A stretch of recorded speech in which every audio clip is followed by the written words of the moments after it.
Boa noite a todos. Em nome do Museu do Futebol e da editora Boitempo, agradecemos a presença de todos, agradecemos aqui a disponibilidade para o debate dos nossos convidados e a presença, enfim, de todos vocês, que acho que demonstra aí, felizmente, uma vontade de não se resignar em simplesmente assistir futebol do jeito que está aí. A gente está aqui no Museu do Futebol, que é uma das maiores, um dos maiores orgulhos do patrimônio cultural, social, esportivo aqui de São Paulo, para discutir o que fica da Copa de 2014 para o futebol brasileiro. A ideia é discutir futebol, discutir sociedade. Esse debate é o 4º encontro em torno do livro Brasil em Jogo, que é uma publicação da Boitempo Editorial com o portal Carta Maior, inserida numa coleção chamada Tinta Vermelha, uma coleção que é marcada pelo formato pequeno, de vários textos curtos, com um preço simbólico de R$10. Ele é vendido a preço de custo, devido a uma série de parcerias estabelecidas para a sua publicação e por uma heróica cessão de direitos dos autores para possibilitar esse alcance maior da discussão. São livros de intervenção. No caso, o livro aqui em questão foi lançado dias antes da abertura da Copa. Ele não está sendo lançado hoje, pelo contrário. E os textos, a gente tem colaborações do João Sete, que está aqui ao meu lado, que faz a apresentação, do José Sérgio Leite Lopes, aqui, antropólogo do futebol. A gente tem uma 4ª capa do Juca Kfouri. E no nosso blog a gente também desenvolveu uma extensão desse livro, com várias discussões em torno da questão do futebol e dos mega eventos esportivos, com o qual, onde tivemos uma colaboração do Bernardo Buarque, que é professor da FGV, também antropólogo do futebol, que estuda a questão das torcidas organizadas, do hooliganismo. Então, esse livro tem textos que foram escritos pensando na sociedade brasileira depois da Copa, depois das Olimpíadas, porque a questão é o que fica. E o que fica, em diversos aspectos, já estava pré-determinado antes mesmo da bola rolar. Mas é claro que voltar ao debate aqui depois da Copa das Copas, é muito relevante. Esse, como eu disse, é o 4º encontro em torno do livro. Os outros 3 já foram gravados e publicados no canal da Boitempo, no YouTube. A gente teve 2 debates acontecendo dias antes da abertura da Copa, simultaneamente aqui em São Paulo, na USP e no Rio, lá na UERJ. E, na semana passada, a gente teve um encontro na Bienal do Livro de São Paulo, no qual participou também o Juca Kfouri, o Andrew Jennings, que é o repórter inimigo número 1 da FIFA, né, como é dito, e que também tem uma colaboração aqui no livro Brasil em Jogo, e participaram também o Antônio Lassance e o PVC.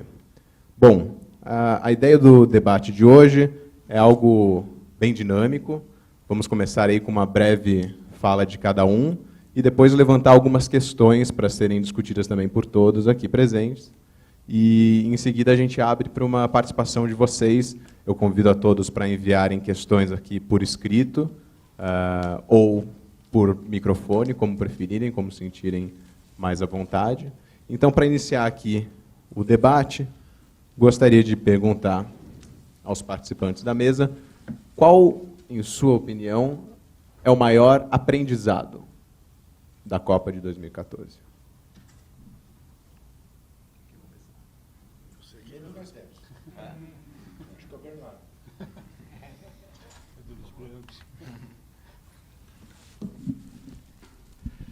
Bom, muito boa noite a todos. É uma grande alegria estar aqui no Museu do Futebol, nesse auditório tão bacana, cheio à noite. É uma honra estar ladeado aqui com figuras que eu admiro tanto e acompanho e que servem sempre de inspiração nos meus trabalhos. Acredito que o grande aprendizado que temos com a Copa do Mundo no Brasil, nós passamos 7 anos com a expectativa, discutindo, fazendo prognósticos, como iria ser. é a possibilidade da surpresa, de nos surpreendermos em que, apesar de todo o poder gerencial que estruturas planetárias, plenipotenciárias têm sobre o futebol, apesar de todo o aparato tecnológico, de todos os dispositivos que a tecnologia pode prover na cobertura hoje planetária de um mega evento, é possível nós termos surpresas, é possível nós termos narrativas que vão na contramão daquilo que é esperado. E as surpresas, elas foram numa sequência, numa espiral de surpresas que tivemos ao longo desses 7 anos, e, em particular, nos 30 dias transcorridos com a Copa do Mundo. Havia uma grande incógnita em relação à Copa do ponto de vista organizacional. Nos perguntávamos se o Brasil protagonizaria um grande fracasso na organização da Copa, com estádios atrasados, sem credibilidade perante a sociedade brasileira. E, ao final, o que vimos, o que ficou como aprendizado, é que deixamos de atentar para justamente as 4 linhas do campo. Deixamos de observar, de prestar atenção, talvez, sobre a euforia da conquista da Copa das Confederações, de que havia um drama que se passava dentro de campo e, como diria Marx, tudo que é sólido se desmancha no ar. Como um castelo de cartas, o time brasileiro ruiu em um jogo e assistimos um fiasco com uma perplexidade em relação ao que se passou dentro das 4 linhas de campo, em que uma equipe que não chegava a encantar, que tinha uma dupla de zaga que parecia sólida, que tinha um grande jogador atacante, havia um certo vazio no meio, de algum modo assiste num jogo anterior, o jogo da Colômbia, um martírio, um drama, uma contusão, que de alguma maneira até serve como álibi para uma possível eliminação frente a uma grande potência como a Alemanha. Nós temos, numa semifinal, o desempenho que foi para tantos e tantos, de dentro e de fora do Brasil, uma grande surpresa. Então, a impossibilidade de controlar tudo, dentro e fora do campo, acredito que é a grande aprendizagem que temos com a Copa de 2014.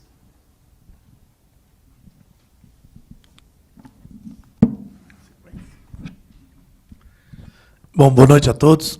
Meu nome é João Whittaker. É um prazer estar aqui. Eu acho que dessa mesa aqui eu sou que menos entende futebol. Então, eu sou urbanista e discuto a questão da Copa por esse viés. Embora eu goste de futebol, mas não seja lá um especialista. Então, ainda mais aqui nessa mesa, né? Eu acho que a resposta que eu dou é que tudo que foi dito, não estou puxando o saco da editora, tá?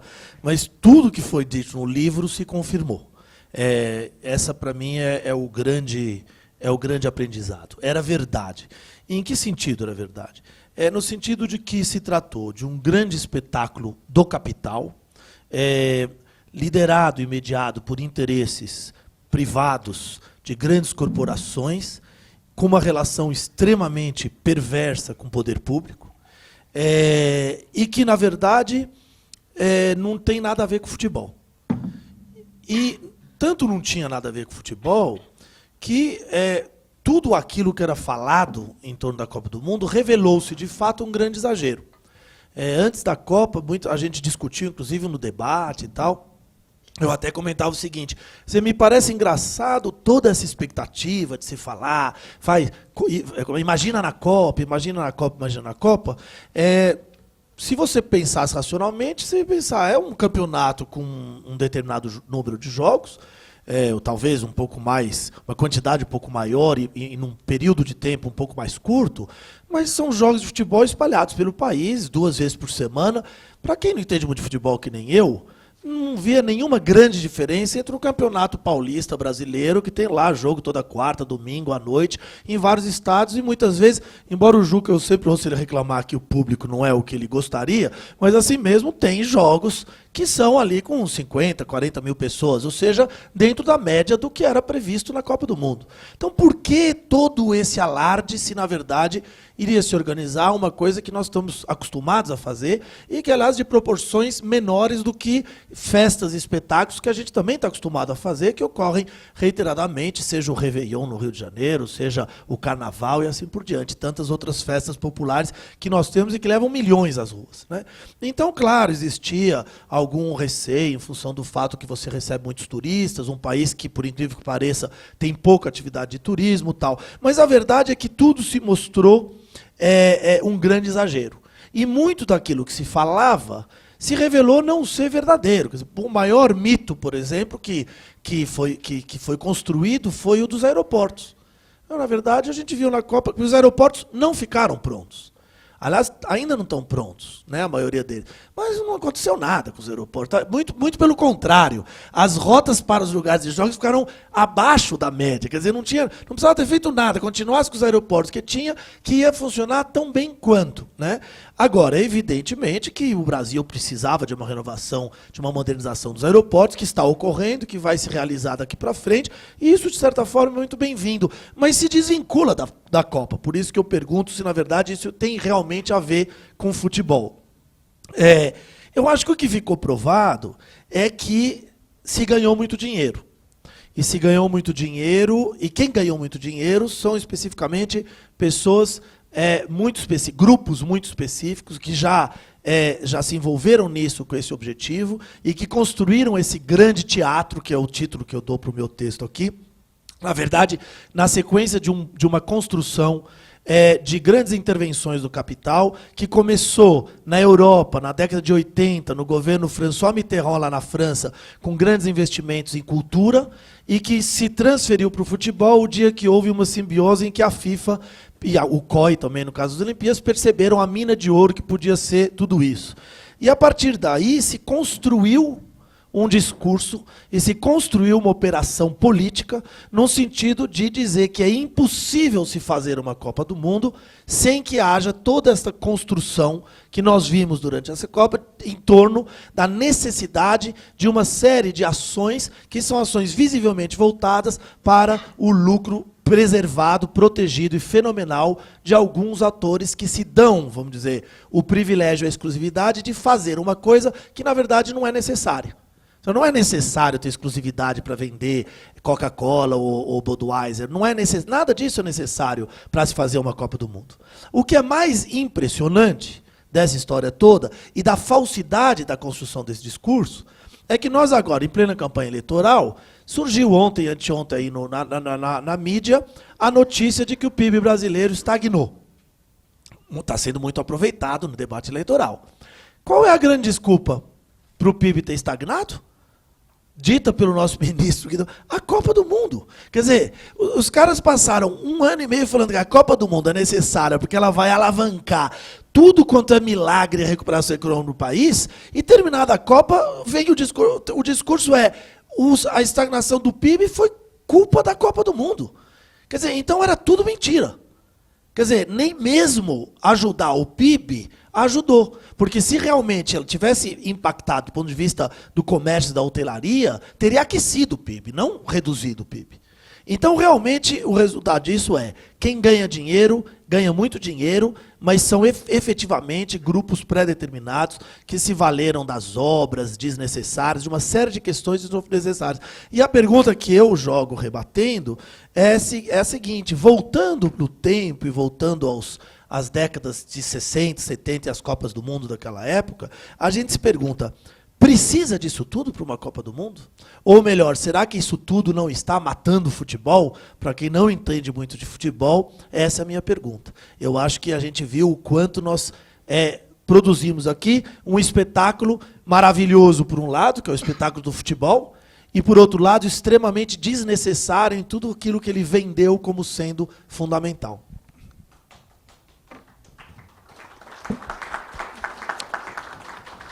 Bom, eu vou passar agora a palavra para o José Sérgio Leite Lopes, mas antes eu vou fazer uma contextualização da ironia que é a participação dele nesse livro.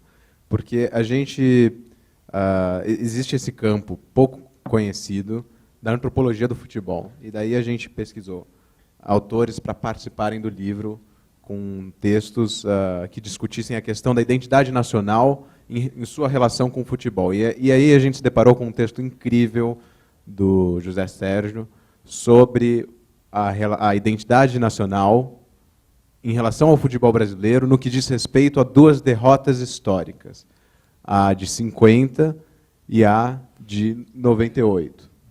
E daí a gente propôs a ele uma estruturação desse texto para o livro. E, como eu disse, o livro foi publicado logo antes da Copa, e no fim da Copa a gente teve, digamos, um novo capítulo do qual o José Sérgio agora vai seguir escrevendo conosco.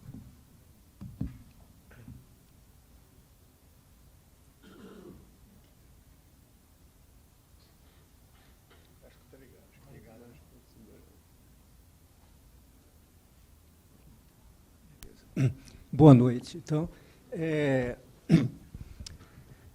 enfim, uma honra de estar aqui no Museu do Futebol, né, que eu visitei hoje pela segunda vez, e estar aqui nessa mesa, né, com os colegas, com o Juca Kfouri, com o João Sete, com o Bernardo, aqui com o Kim Dória, e, enfim, dizer que, na realidade, eu não sou um antropólogo do futebol. Eu acabei, assim, até descobrindo o futebol no meio de estudos mais sobre a classe trabalhadora brasileira. Eu estudei operários de usina de açúcar e operários têxteis. E desses dois contextos de estudo, em Pernambuco, no caso, o futebol estava presente, ali o futebol de empresa, futebol de sindicato, essa coisa toda. E eu até estava, na época, fazendo um estágio na França, e me propuseram um artigo sobre futebol numa revista, enfim, de sociologia francesa e tal, que ia fazer um número sobre futebol, sobre esporte, aliás, esporte. Isso foi em 89, porque na época o esporte, o futebol em particular, na academia, não era um assunto assim digno, né? Enfim, era um assunto menor, né? Já na época já começava isso a se transformar, né? Já havia aqui os trabalhos do Da Mata, enfim, outros trabalhos. E isso internacionalmente também. Então, eu na época, apresentei um artigo sobre o Garrincha, porque o Garrincha foi um operário têxtil e vivia naquele universo que eu tinha estudado, né? Ele viveu enfim, nessa vila operária de Pau Grande, lá em Magé, no Rio de Janeiro, né? Que é o mesmo universo das vilas operárias em Pernambuco que eu estudei, têxteis, né? E aí apresentei esse trabalho. Aí, dali para diante, acabei sendo chamado, até mais no exterior, porque tem esse estereótipo que o brasileiro tem que falar de futebol, assim, de outras coisas. Então, você é puxado, né? E esse artigo que o Kim foi achar na internet, que eu nem sabia que já estava em PDF, se eu soubesse já... Bom,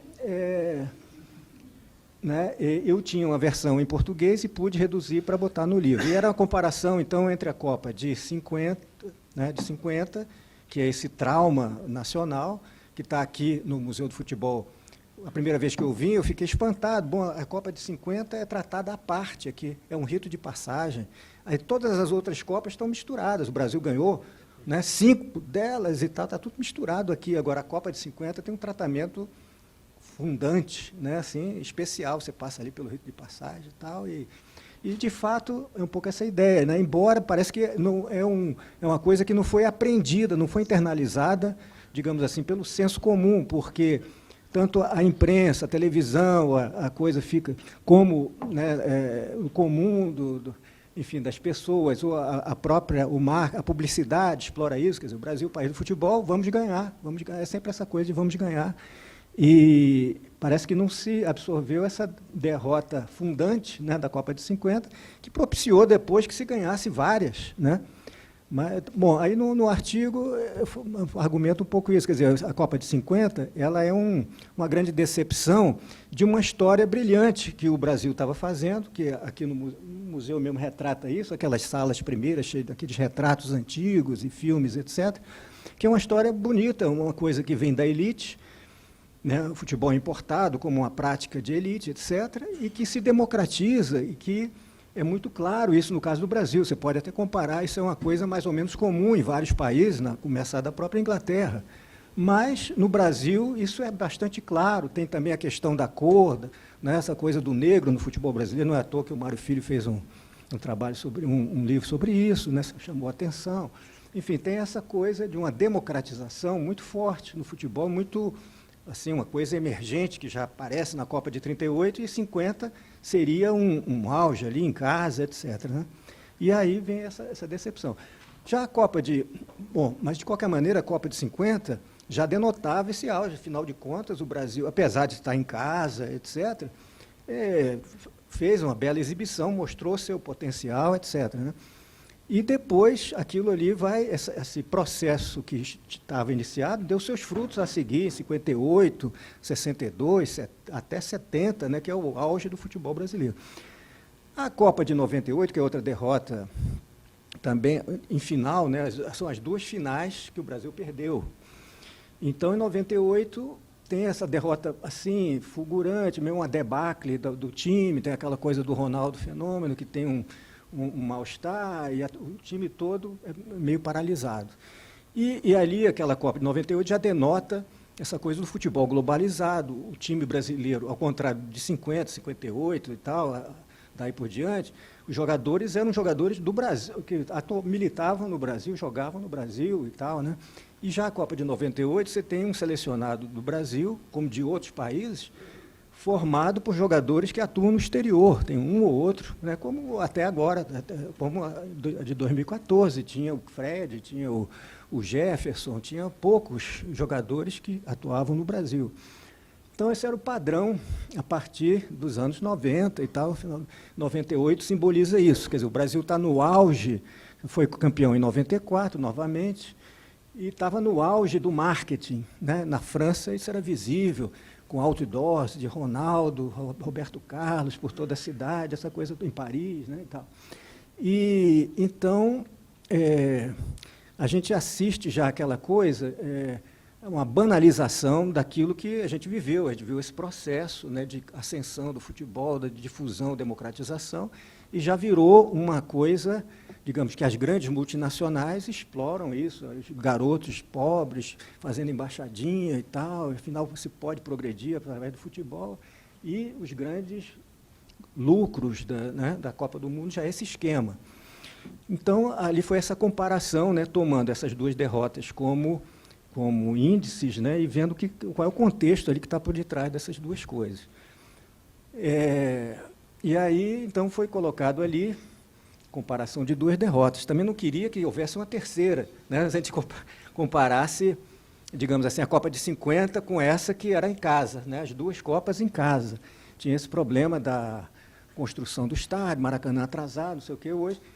E 2014 era essa coisa, vários, 12 cidades, e já nessa era do futebol como um grande negócio, irrecusável, né? Era irrecusável o Brasil não aceitar a Copa naquela... afinal de contas, o Brasil estava indo bem, não sei o quê, e o mundo entrando em crise, o Brasil ainda bem, tinha que aceitar essa Copa, assim como em 50 também havia a reconstrução da Europa, etc., o Brasil era um candidato natural. Enfim, não se esperava... Chega, né? Só para falar que em 2014... Eu ia fazer uma pergunta, não, parece que o tímido acaba se excedendo, porque começa a se empolgar e pronto. Mas a sua empolgação é ótima. Mas, enfim, só para dizer que 2014... Não esperava. Eu pensei que em 98 já era o auge da derrota, assim vergonhosa para a França e tal, aquela coisa. Não imaginava que pudesse, né, que pudesse chegar a isso. Eu assisti o ESPN até tarde da noite e tal, assim, me assegurando. Enfim, não, o negócio não está bom, mas, enfim, vamos levando isso aí, sei lá, nós não somos nenhuma Espanha de 2010, nem a Alemanha, nem, enfim, sei lá... Mas, quer dizer, em treinamento, em tática, etc., nós estamos defasados. Mas ainda temos alguns e tal, mas, enfim, a safra não está boa, mas... Enfim, diga aqui, eu já terminei. Não, eu ia fazer uma pergunta, não ia interromper. Mas na sua análise você vê, e isso é uma constatação que a gente vê historicamente, que depois dessas duas derrotas que você menciona de 50 e de 98, a seleção entra na Copa seguinte desmoralizada, mas com gás que lhe permite, posteriormente, bons resultados. Queria te perguntar, antes de passar para o Juca, se você acha que existe alguma possibilidade aí tangível, a poucos dias da estreia da nova seleção do Dunga, se existe alguma possibilidade da gente pensar numa reviravolta em 2018, ou se essa nova sala que vão inaugurar no Museu do Futebol não vai se referir apenas a 2014, mas talvez ainda a algumas outras Copas. Realmente a gente não sabe, né? De fato, 98 foi uma debacle ali de um time que poderia ter ganho, era favorito, etc. Mas assim, uma debacle quase que uma somatização desse excesso de marketing, de publicidade. Tanto é que o Ronaldo Fenômeno, que era o principal jogador, ele entra em colapso, né? E a Nike, era o garoto da Nike, essa coisa toda. Então, quer dizer, essa criação de heróis, né, exagerados enfim, de fato, 2002, né, você tem uma reviravolta. Até a gente era descrente e, no entanto, o Brasil ganha. Quer dizer, talvez porque entrou modesto enfim, teve lá suas vantagens de entrar assim, humilde, etc. Mas a gente vê se repetir esse mesmo contexto, né, essas coisas estruturais, por exemplo, de que essa punção do jovem jogador é cada vez maior, né, mais cedo, né, isso, a gente vai vendo isso mais cedo. Quer dizer, o Ronaldo Fenômeno, pelo menos ele jogou um pouco no Cruzeiro, entrou para a seleção, né, jogando no Cruzeiro. Você vê as coisas já... Quer dizer, o Ronaldo era conhecido por isso, porque jogou no Cruzeiro e depois foi para o exterior. Agora, a gente vê os jogadores, quer dizer, Davi Luiz, enfim, Fernandinho, um bocado de jogador, você vem conhecer, você é apresentado a eles na seleção brasileira. Se você não é um especialista de acompanhar o futebol internacional e ver lá os brasileiros que estão no exterior, você não sabe, né? O Hulk, etc., você é apresentado a esses jogadores depois que eles emergem no exterior. Isso, enfim, descola os jovens que estão sendo formados no Brasil. Quer dizer, de repente, você seleciona alguns e joga para fora, joga para o exterior os melhores. Então, isso eu acho que não pode ser bom isso, né, do ponto de vista do... É como se você, antigamente, por exemplo, você chegava, os alunos iam fazer doutorado no exterior, pós-graduação no exterior. E você, enfim, depois isso se reverteu, né? Você pode ir para o exterior fazer bolsa sanduíche, isso, aquilo, outro, mas você tem uma base, você já fez a coisa. No futebol parece o contrário. Hoje em dia você necessita do exterior para se formar no nível de excelência, e depois você já volta mais velho, etc. Mas, enfim, acho que o Juca é que sabe. Nada. Boa noite a todos. O Juca é um cara esperto para burro. O jornalista é um bicho preguiçoso. Ele deixa para falar por último, porque aí não precisa falar muito, não é? Porque já foi tudo dito. Da mesma maneira que faz quarta capa. Enquanto todos eles ralam para fazer textos para o livro, ele se limita a fazer uma quarta capa, uma coisa, né? Bebe do texto que os outros escreveram, vai lá um brilhareco e ainda aparece na quarta capa. Olha aqui, é verdade. Acompanha o futebol dia a dia. Não, só faz de vez em quando. Tá certo, tá certo. Eu acho o seguinte, para deixar bem claro, rapidamente, o que eu penso do que foi e do que ficou e do que nós temos que discutir daqui por diante em relação não só à Copa, como à Olimpíada do Rio. Um livrinho de uma dupla inglesa, o Soccernomics, feito por um jornalista que é colunista do Financial Times, chamado Simon Kupfer, e de um economista do esporte chamado Szymanski, diz o seguinte: uma Copa do Mundo é uma oportunidade que um país tem de fazer um anúncio de si mesmo durante 30 dias, correndo um risco, fazer um mau anúncio. Ponto. Se me perguntarem, o Brasil fez um bom ou mau anúncio de si mesmo? Eu, tão crítico, durante todo o período pré-Copa, digo, fez um bom anúncio de si mesmo. Ok? O Brasil, a imagem do Brasil lá fora ficou melhor do que era antes. Até porque o mundo veio para cá achando que ia ser um desastre. Então a expectativa era muito negativa e não há motivo algum para sequer achar que beiramos o desastre. A Copa foi, desse ponto de vista, um sucesso. Ponto. Essa é a minha posição. Eu que, enquanto crítico durante 7 anos da preparação para a Copa do Mundo, algumas vezes fui taxado de padecer do complexo de vira-lata, porque achava, quem me criticava, que a minha descrença em relação ao que estava sendo feito era típico de quem não confia na nossa capacidade, quando não era. Eu confio e muito. Eu não confio em quem estava organizando aquela festa. E tenho motivos para tal. Muito bem. Acho que, por outro lado, padece de fato do complexo de vira-lata aqueles que, pelo simples fato de os estrangeiros terem vindo para cá e gostado, acham que está tudo resolvido, quando não está. Porque quem vai pagar a conta somos nós. Quem vai herdar os elefantes brancos somos nós. Quem vai, enfim, ter que arcar com uma série de coisas que não foram feitas como deveriam, pela lógica já citada aqui, somos nós. Eu tive uma conversa com um jornalista americano que vinha de Manaus para Fortaleza, que é muito exemplar. Ele me dizia, absolutamente maravilhado com Manaus. Ele dizia, Juca, Manaus é uma coisa que todas as pessoas do mundo deveriam conhecer. Manaus é um... Eu disse, você achou isso mesmo? Eu falei, achei. Ele falou, você não padeceu lá? Aquela umidade, aquele calor? Não, tudo bem, muita mosca, muita coisa, mas aquilo é uma experiência de vida que eu gostaria muito de poder voltar. Eu falei, sim, e o estádio, o que você achou? Ele falou, magnífico, aquilo é uma maravilha, no meio da selva. Eu falei, pois é, você sabe qual é a média de público do campeonato amazonense? Ele falou, não. Eu falei, não dá 1.000 pessoas por jogo. O estádio cabe em 40 mil. Ah, acho que isso é problema de vocês. É claro, é claro, é claro. Para ele interessava que o voo dele não atrasou, que desceu numa pista segura no aeroporto de Manaus, que tinha ar-condicionado ali, então, e tudo bem. Né? Eu perguntei para ele, ele morava em Nova York, perguntei para ele, John, você trocaria morar em... Ah, não, aí não. Né? Falei, então tá bom. Bom, o que eu acho que fica como consciência ou como começo de consciência, e para a gente discutir? Primeiro, é absolutamente essencial que as populações sejam ouvidas antes de que algum país resolva receber um mega evento. Tá? Nós não fomos. Nós não fomos. Eu digo mais, acho que se fôssemos, mais de 90% aprovariam a ideia de fazer a Copa do Mundo.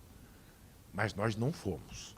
Então, quem não ouviu a população brasileira pagou o ônus de ter que se virar sozinho. Não tinha respaldo da população.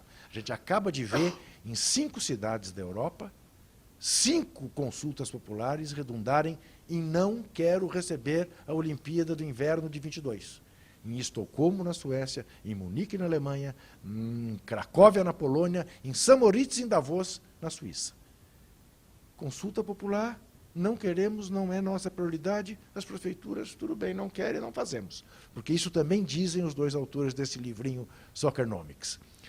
É dever de um estadista pensar na alegria do seu povo, nem que seja por um mês? Eles acham que é. Mas dizem, desde que você consulte o seu povo e diga a ele, olha, temos a oportunidade de fazer uma festa de um mês aqui, receber o mundo inteiro, que é um grande barato. Vai custar 25 bilhões. Nós temos esse dinheiro. Vamos até que deixar de fazer investimento em certas prioridades. Mas vamos fazer isso assim, assim, assim, assim. Topa, topo. Não se fez essa consulta. Acho essencial que se faça essa consulta. Porque o balanço apressado da Copa é tão perigoso quanto você anunciar previamente que vai ser um desastre. O balanço que começa a ser feito 2 meses depois da Copa, como já disse aqui o João, com as palavras do ministro da Fazenda, Guido Mantega, não é um balanço favorável ao Brasil. E aí não é mais questão de opinião, é questão de trabalhar com dados. A FEComércio, semana passada, mostrou que os feriados custaram 30 bilhões de reais de desindustrialização. O preço da Copa, em 2 meses, junho e julho. Isso é FEComércio. A Associação dos Lojistas da Rua 25 de Março disse não ter um julho tão ruim como este nos últimos 15 anos. Porque o interior, que em época de férias escolares costuma vir para a capital, não veio porque imaginava a capital ocupada pela Copa do Mundo. O Sindicato dos Hoteleiros de São Paulo tiveram o pior junho e julho das últimas décadas. Porque todos os congressos e convenções que normalmente acontecem nessa época do ano em São Paulo, não aconteceram. E o turista que vem para esse tipo de evento é o mochileiro, que vem para ver esporte, que é o que irá ao Rio, como foi o que foi a Londres. Não vai para o hotel 5 estrelas, nem 4, nem 3. Vai para o albergue e, se não duvidar, dorme no sambódromo ou na rodoviária, como nós vimos os nossos irmãos fazerem aqui. É outro tipo de turista, não é o turista gastador, é o turista que quer ver natação, atletismo, basquete e, no caso, futebol. Então, isso a gente tem que ter claro, para ter um debate honesto conosco mesmo. E eu acho que esse debate deverá redundar nesta exigência, que antes de uma grande obra, as pessoas sejam consultadas. E aí, quando eu digo antes de uma grande obra, eu não estou dizendo apenas antes de um mega evento como a Copa ou a Olimpíada. Estou dizendo antes de uma grande obra. Uma hidrelétrica. Senhores, estão a fim disso ou não estão a fim disso? Estamos, vamos que vamos. Somos todos responsáveis. Não estamos, não vamos fazer. É isso.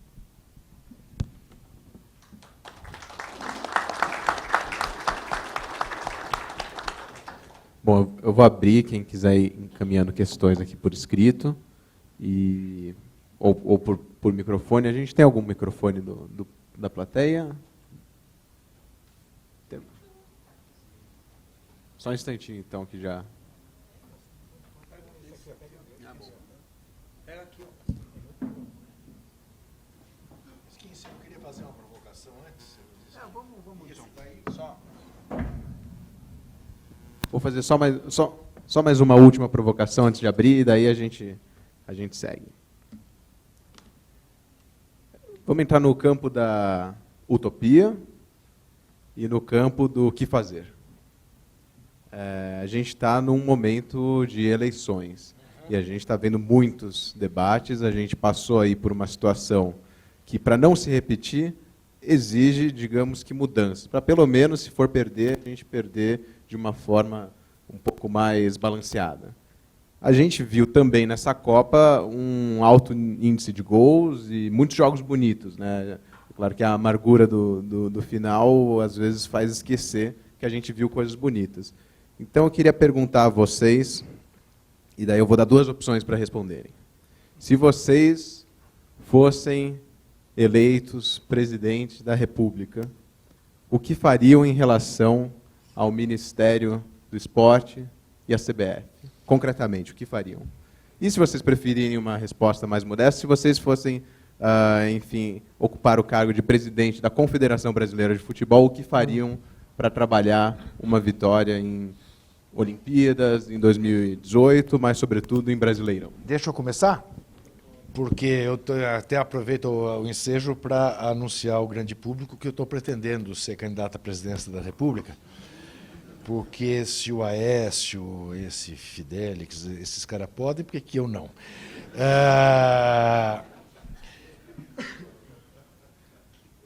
Eu te respondo, eu sei exatamente o sentido da sua pergunta. Qual é o papel do Estado nessa questão? Em relação ao Ministério do Esporte, para mim é muito claro. E daí a minha restrição à Olimpíada no Rio. Tá? A Olimpíada coroa um processo de política esportiva, não é pontapé inicial. Ao Brasil não cabe pensar em fazer medalhistas olímpicos. Ao Brasil cabe pensar esporte como fator de saúde pública. É dado da Organização Mundial da Saúde. Cada dólar que você investe em saúde pública, você poupa 3. Mentira. Cada dólar que você investe em massificação de prática esportiva, você poupa 3 em saúde pública. Tá? Então, este dado é um dado que qualquer governante responsável deveria levar em conta para pensar o Brasil, antes de mais nada, como um país que pratica esporte e não que queira fazer campeões. Da massificação você tira a qualidade. Num país de mais de 200 milhões e com a habilidade que o brasileiro tem, principalmente para esporte coletivo com bola. Tá? Nós não temos ainda uma política de esporte. Há 514 anos. Você já viu 2 debates presidenciais. Não se fala em esporte. Do que diz respeito ao futebol, é óbvio. É você estimular a formação de base. É você... Porque o talento está na rua. Está na praia, está na várzea, cada vez menos, é verdade. Mas é muito fácil. Então, não é nenhum mistério, não há nenhum bicho de 7 cabeças. Agora, permitir que um partido instrumentalize um ministério, como o PCdoB fez, o Ministério do Esporte, e as secretarias diversas espalhadas pelo Brasil na mão do PCdoB, é uma decepção para quem se supunha fizesse uma política de popularização do esporte e não andasse de braço dado com o capital. Esse capital que, como o João disse, explica por que a última Copa foi na África do Sul, a penúltima. A última foi no Brasil, a próxima será na Rússia e a outra no Catar.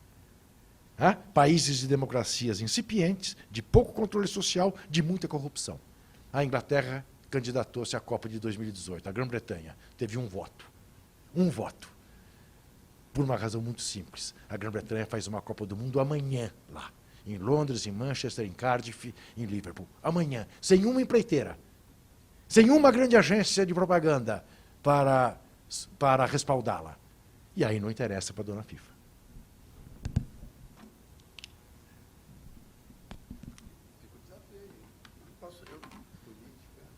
Eu acho que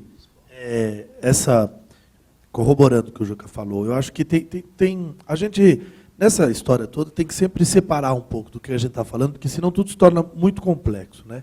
Então, quando a gente fala em sucesso ou fracasso, eu acho que tem que fazer essa divisão. Quer dizer, do ponto de vista do custo político, do ponto de vista de custo político, a Copa foi um sucesso, por essas razões que o Juca já falou. Quer dizer, ela não foi um sucesso, ela empatou. A prova disso é que no debate eleitoral a Copa não é citada. Se o Brasil tivesse ganho a Copa, a gente estava ouvindo toda a propaganda do governo falar da Copa no horário eleitoral. E se tivesse sido um fracasso, a gente estava ouvindo toda a oposição falar da Copa hoje no horário eleitoral. E ninguém fala da Copa. Porque, na verdade, do ponto de vista operacional, ela foi um enorme sucesso. Foi um enorme sucesso. Por quê? Porque existe um exagero hiperlativo para tentar criar dificuldades que, na verdade, eram cortina de fumaça para permitir os enormes investimentos e os ganhos. E aí, do ponto de vista econômico, ela foi um sucesso ou um fracasso? Bom, o PIB já mostrou que, do ponto de vista econômico para o país, ela tende a ser um fracasso. Mas, do ponto de vista dos escritórios de engenharia alemães, amigos dos donos da FIFA, que foram contratados para fazer todos os cálculos estruturais, obrigatoriamente, de todos os projetos de arquitetura dos estados, do ponto de vista das construtoras, das 5 grandes empreiteiras, do ponto de vista das agências de propaganda, da Coca-Cola, que podia vender e tudo mais, foi um sucesso fenomenal. E disso ninguém duvidava. A partir daí você tem um custo social. O custo social foi terrível, porque você teve expulsões de pessoas das comunidades precárias que moravam nos lugares onde foram feitos os estádios, onde foram feitas as novas linhas de VLT, você teve um aumento da prostituição com turismo nas cidades do Nordeste, foi terrível, prostituição infantil, enfim, você tem uma série de fenômenos sociais tipicamente de países subdesenvolvidos, que, como disse o Juca, houve uma mudança clara. Eu ponho aí no meu texto, que eu pus aí, não me lembro mais, mas até... vocês saberão dizer, tal data, todas as Copas do Mundo, com exceção do México, tinham sido nos países desenvolvidos. Porque houve um momento em que ela é interessante do ponto de vista da operação do capital que se construía em torno dela, e ela era aceita como uma alavanca no momento de crise dos anos 80 dos países desenvolvidos. Chegou uma hora que esse modelo se esgotou, que a corrupção por trás e o favorecimento ficou muito claro, e aí, de repente, estrategicamente, tem um deslocamento para o sul e os países subdesenvolvidos, com estados frágeis, corruptos, facilmente compráveis, etc. e tal, se tornam, portanto, o objetivo certo para essa ação desses abutres aí, desses grandes eventos. Mas é claro que, então, nesses países, o custo social é fenomenalmente maior do que nos países desenvolvidos. Então, eu não sou candidato eu acho que eu vou ser candidato a presidente da CBF, Juca. Se você for presidente, tá bom. do ponto de vista do Ministério, quer dizer, essas questões não são corretamente divididas. Porque a partir do momento que um partido se apropria e instrumentaliza, ele está se instrumentalizando com alguns desses objetivos. Seja o custo econômico, seja o custo político, depende dos arranjos que ele faz, etc. e tal. Quanto que o Estado deveria pensar, antes de tudo, na ordem e no custo social. E por isso que, primeiro que tudo, o que o Juca falou, que é você consultar a população, seria fenomenal. Agora, tudo isso está separado de uma outra dimensão, que é a dimensão esportiva, que diria respeito ao Ministério dos Esportes. E aí eu falo como um não especialista, alguém que vê a coisa de fora. É inacreditável que no Brasil ocorra uma Copa como essa que ocorreu e não ocorra nada depois. O que eu quero dizer com isso? E eu acho que aí a mídia, é bom até eu vou provocar o Juca, porque eu acho que ele pode nos falar um pouco sobre isso. Eu acho que a mídia teve um papel também muito importante sobre isso. Se cria, para quem não entende muito de futebol, vamos olhar, quem está olhando de fora e não é um especialista, a lógica esquizofrênica que permite esconder que nós estamos diante de um fracasso total. Quer dizer, bastaria um olhar um pouco mais atento e olhar os Jogos Pan-Americanos do Rio para falar, olha, é uma roubada, esse negócio só pode dar errado. Mas ninguém olhou para isso, vamos embora fazer a Copa. Do ponto de vista de quem não entende muito do futebol, do ponto de vista esportivo, é interessante, porque você tem uma Copa com Dunga, que é lá visto, quem não entende muito, fala, o cara é bom, mas tem aquele da Alemanha, que era um ex-jogador, mesmo estilão, deu certo, então nesse negócio é moda, ex-jogador jovem virar técnico, ele vai dar certo e tal. Então ele foi com um certo apoio da mídia e, portanto, de todo mundo. Chegou lá, ele perdeu um jogo, e aliás, perdeu male-male, por um erro, para mim, que não entendo muito, do zagueiro e de um goleiro. E, por causa desse jogo, ele foi execrado. No que ele foi execrado, entra um outro técnico humano, que passa de uma absoluta, unanimidade para uma situação também de ser execrado no período aí de 1 ano e meio, que é o que claramente de conveniência dos cartolas. O que é mais divertido, para quem não entende muito, é que, talvez eu fale aqui uma coisa que seja terrível, mas para quem não entende muito, o time nisso tudo não muda muito. Tirando um cara aqui, um cara ali, eu que não entendo muito de futebol, consegui decorar o nome de todos eles. Basicamente, eles voltam todos. Não tem nenhuma grana. O cara está tudo errado, a questão é só esportiva, vamos tirar. Então, os caras aparentemente são esses. Aí vem um cara, o Felipão, como salvador da pátria. E toda a mídia constrói isso como salvador da pátria. E chama para ser goleiro o cara que tinha feito o erro da Copa anterior, falando que ele era muito bom e que pode existir no esporte, o negócio, ele na minha cota pessoal, eu confio tal. Aí vai o cara lá, e você fala, mas eu não entendo nada do assunto, mas que eu me lembro, o cara não tinha ido bem na anterior, ele deve ter um monte de outros goleiros. Não, mas ele vai e tal, insiste. E aí todo mundo fala bem do cara. Não é que tem uma pessoa que fala mal. Aí o cara vai lá, se estrepa no 7-1, de repente ele é odiado pela nação, e o time não mudou, continua o mesmo. Praticamente o mesmo que perdeu outra Copa. Entrou um cara ali, outro aqui, que vai mudar, mas basicamente é o mesmo, uma discussão tática. Tira o cara execrado e põe quem no lugar? O Dunga. Então, para quem olha isso com olhar não esportivo, com olhar de gestão, tem alguma coisa errada nisso. Ou estão fazendo isso porque é proposital para que esse negócio não funcione e continuem protegendo interesses muito específicos, mas aí tem um jornalista louco em inglês que fala isso contra a FIFA e um jornalista louco brasileiro, que é o Ju que fala isso. O resto, não é que... Então, fica um negócio e você fica assistindo um movimento esquizofrênico da mídia para construir opiniões que na hora que você olha com certo recurso, você fala, não é possível que isso seja assim. João, então, do ponto de vista esportivo, a única coisa que eu posso dizer é o seguinte, está tudo errado, não é possível. João, eu aceito a provocação e, como fui citado, peço aos dois colegas aqui que eu possa me manifestar rapidamente. Primeiro, dizer para você o seguinte, não existe a mídia esportiva brasileira. Existe uma imprensa brasileira, basicamente nos jornais impressos e na ESPN Brasil, e existe a Rede Globo de televisão, que é sócia dos eventos. Então, dela você não pode esperar crítica. Agora, especificamente em relação à questão de Júlio César, esse é um tema para o Bernardo e para o José Sérgio. Tá? Os nossos antropólogos do futebol, como quem chamou. Porque ali a derrota foi para Deus. Deus derrotou o Brasil na Copa da África do Sul, porque o frango, a falha do Felipe Melo com o Júlio César, não estava prevista na Bíblia. E quando aquilo aconteceu, eles se deram conta de que um mal maior estava por vir. Porque o grupo estava fechado em torno da ideia de que ele quer. E ele mostrou que não queria tanto. Era 1-1 o jogo. O Brasil podia perfeitamente. O Brasil estava jogando melhor que a Holanda. Tinha feito o primeiro tempo brilhante, aliás. A primeira grande exibição do Brasil naquela Copa foi no primeiro tempo contra a Holanda. Mas Deus não quis. Eles só não tiveram essa humildade de vir a público e dizer: por que vocês perderam a Copa? Porque Deus não quis.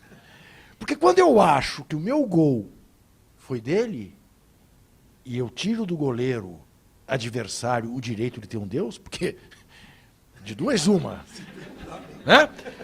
A coisa se complica. Então é isso. Aí tem misticismo, falta de gestão, a corrupção que campeia, e isso mesmo, João, nenhuma vontade de resolver os problemas. Soluções passadistas sempre. Basta você ver a dança de cadeiras dos treinadores da seleção brasileira.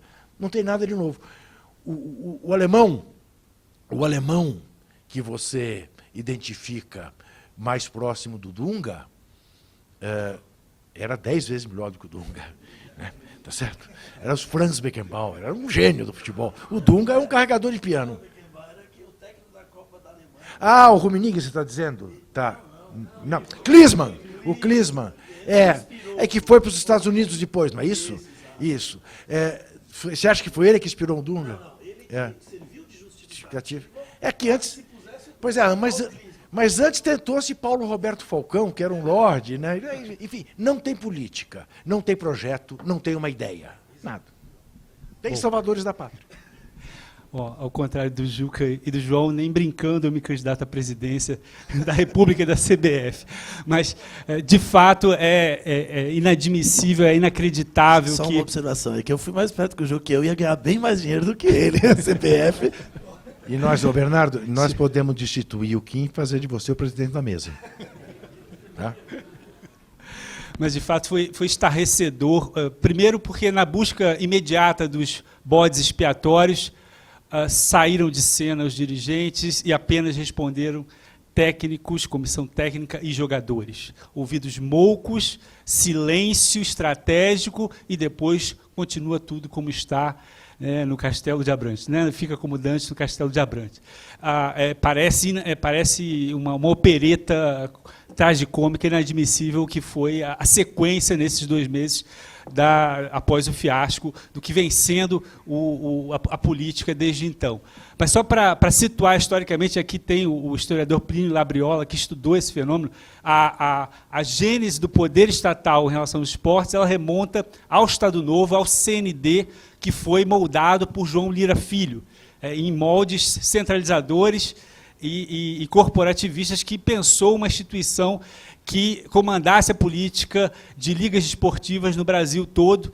Isso foi complementado pela ditadura militar, com a criação de um parque de equipamentos esportivos no Brasil, mas sempre o CND esteve à sombra da CBD, assim como quando da autonomização na Secretaria de Esportes, do ponto de vista de uma política, da ausência de uma política esportiva no Brasil. Eu agora, como último também, vou aproveitar do que os colegas falaram. Enfim, também estou de acordo com essa questão do esporte como uma política educacional, né, como uma política de formação. Quer dizer, que é até uma coisa conhecida, é utilizada em projetos, né, de ONGs, de sociedades, etc., é muito propagandeado como política social, mas acaba não sendo internalizado na escola, né, de ser uma política de Estado, né, até de voltar às origens, digamos, da difusão do esporte, o futebol, etc., é um produto escolar, né, das escolas de elite inglesa, depois isso vai se difundindo, né? Então, levar a sério, né, uma política esportiva como política educacional, isso é uma coisa importante. Agora, por outro lado, quer dizer, a gente vê o esporte, em particular o futebol, todo esporte que se populariza, né, que é do interesse das massas, das multidões, você vê isso com o futebol, ele acaba se comercializando, né? Você tem poucas barreiras à entrada, né, do comércio, da lucratividade, etc. Antigamente, quer dizer, você, como a coisa veio da aristocracia para baixo, você tinha uma certa repulsa ao comércio, né? Antigamente você não havia propaganda na camisa dos jogadores, era, né, no meu tempo, né, as camisas eram as camisas dos clubes, era inadmissível você botar, ao contrário do automobilismo, que na época já era aquela coisa toda composta de marcas, né, você não tinha isso. Hoje em dia, quer dizer, as camisas são vendidas, até variam o patrocinador, os garotos gostam ali, tem que ter da Caixa, tem que ter o Lubrax, tem que ter isso, aquilo, né, mas, enfim. Então, quer dizer, no caso, o futebol, que é um patrimônio, quer dizer, material e imaterial do povo brasileiro, quer dizer, realmente tanto é que a publicidade se aproveita disso, porque é uma coisa dessa, você deveria ter alguns freios a essa comercialização, assim como você não pode ter um museu todo cheio de marcas empresariais, apesar de ter cada vez mais, mas você deveria ter uma certa proteção a esse tipo de lucratividade, porque aí entra numa coisa especulativa que, digamos assim, quer dizer que, digamos, o interesse acaba piorando e a própria lucratividade vai para baixo também.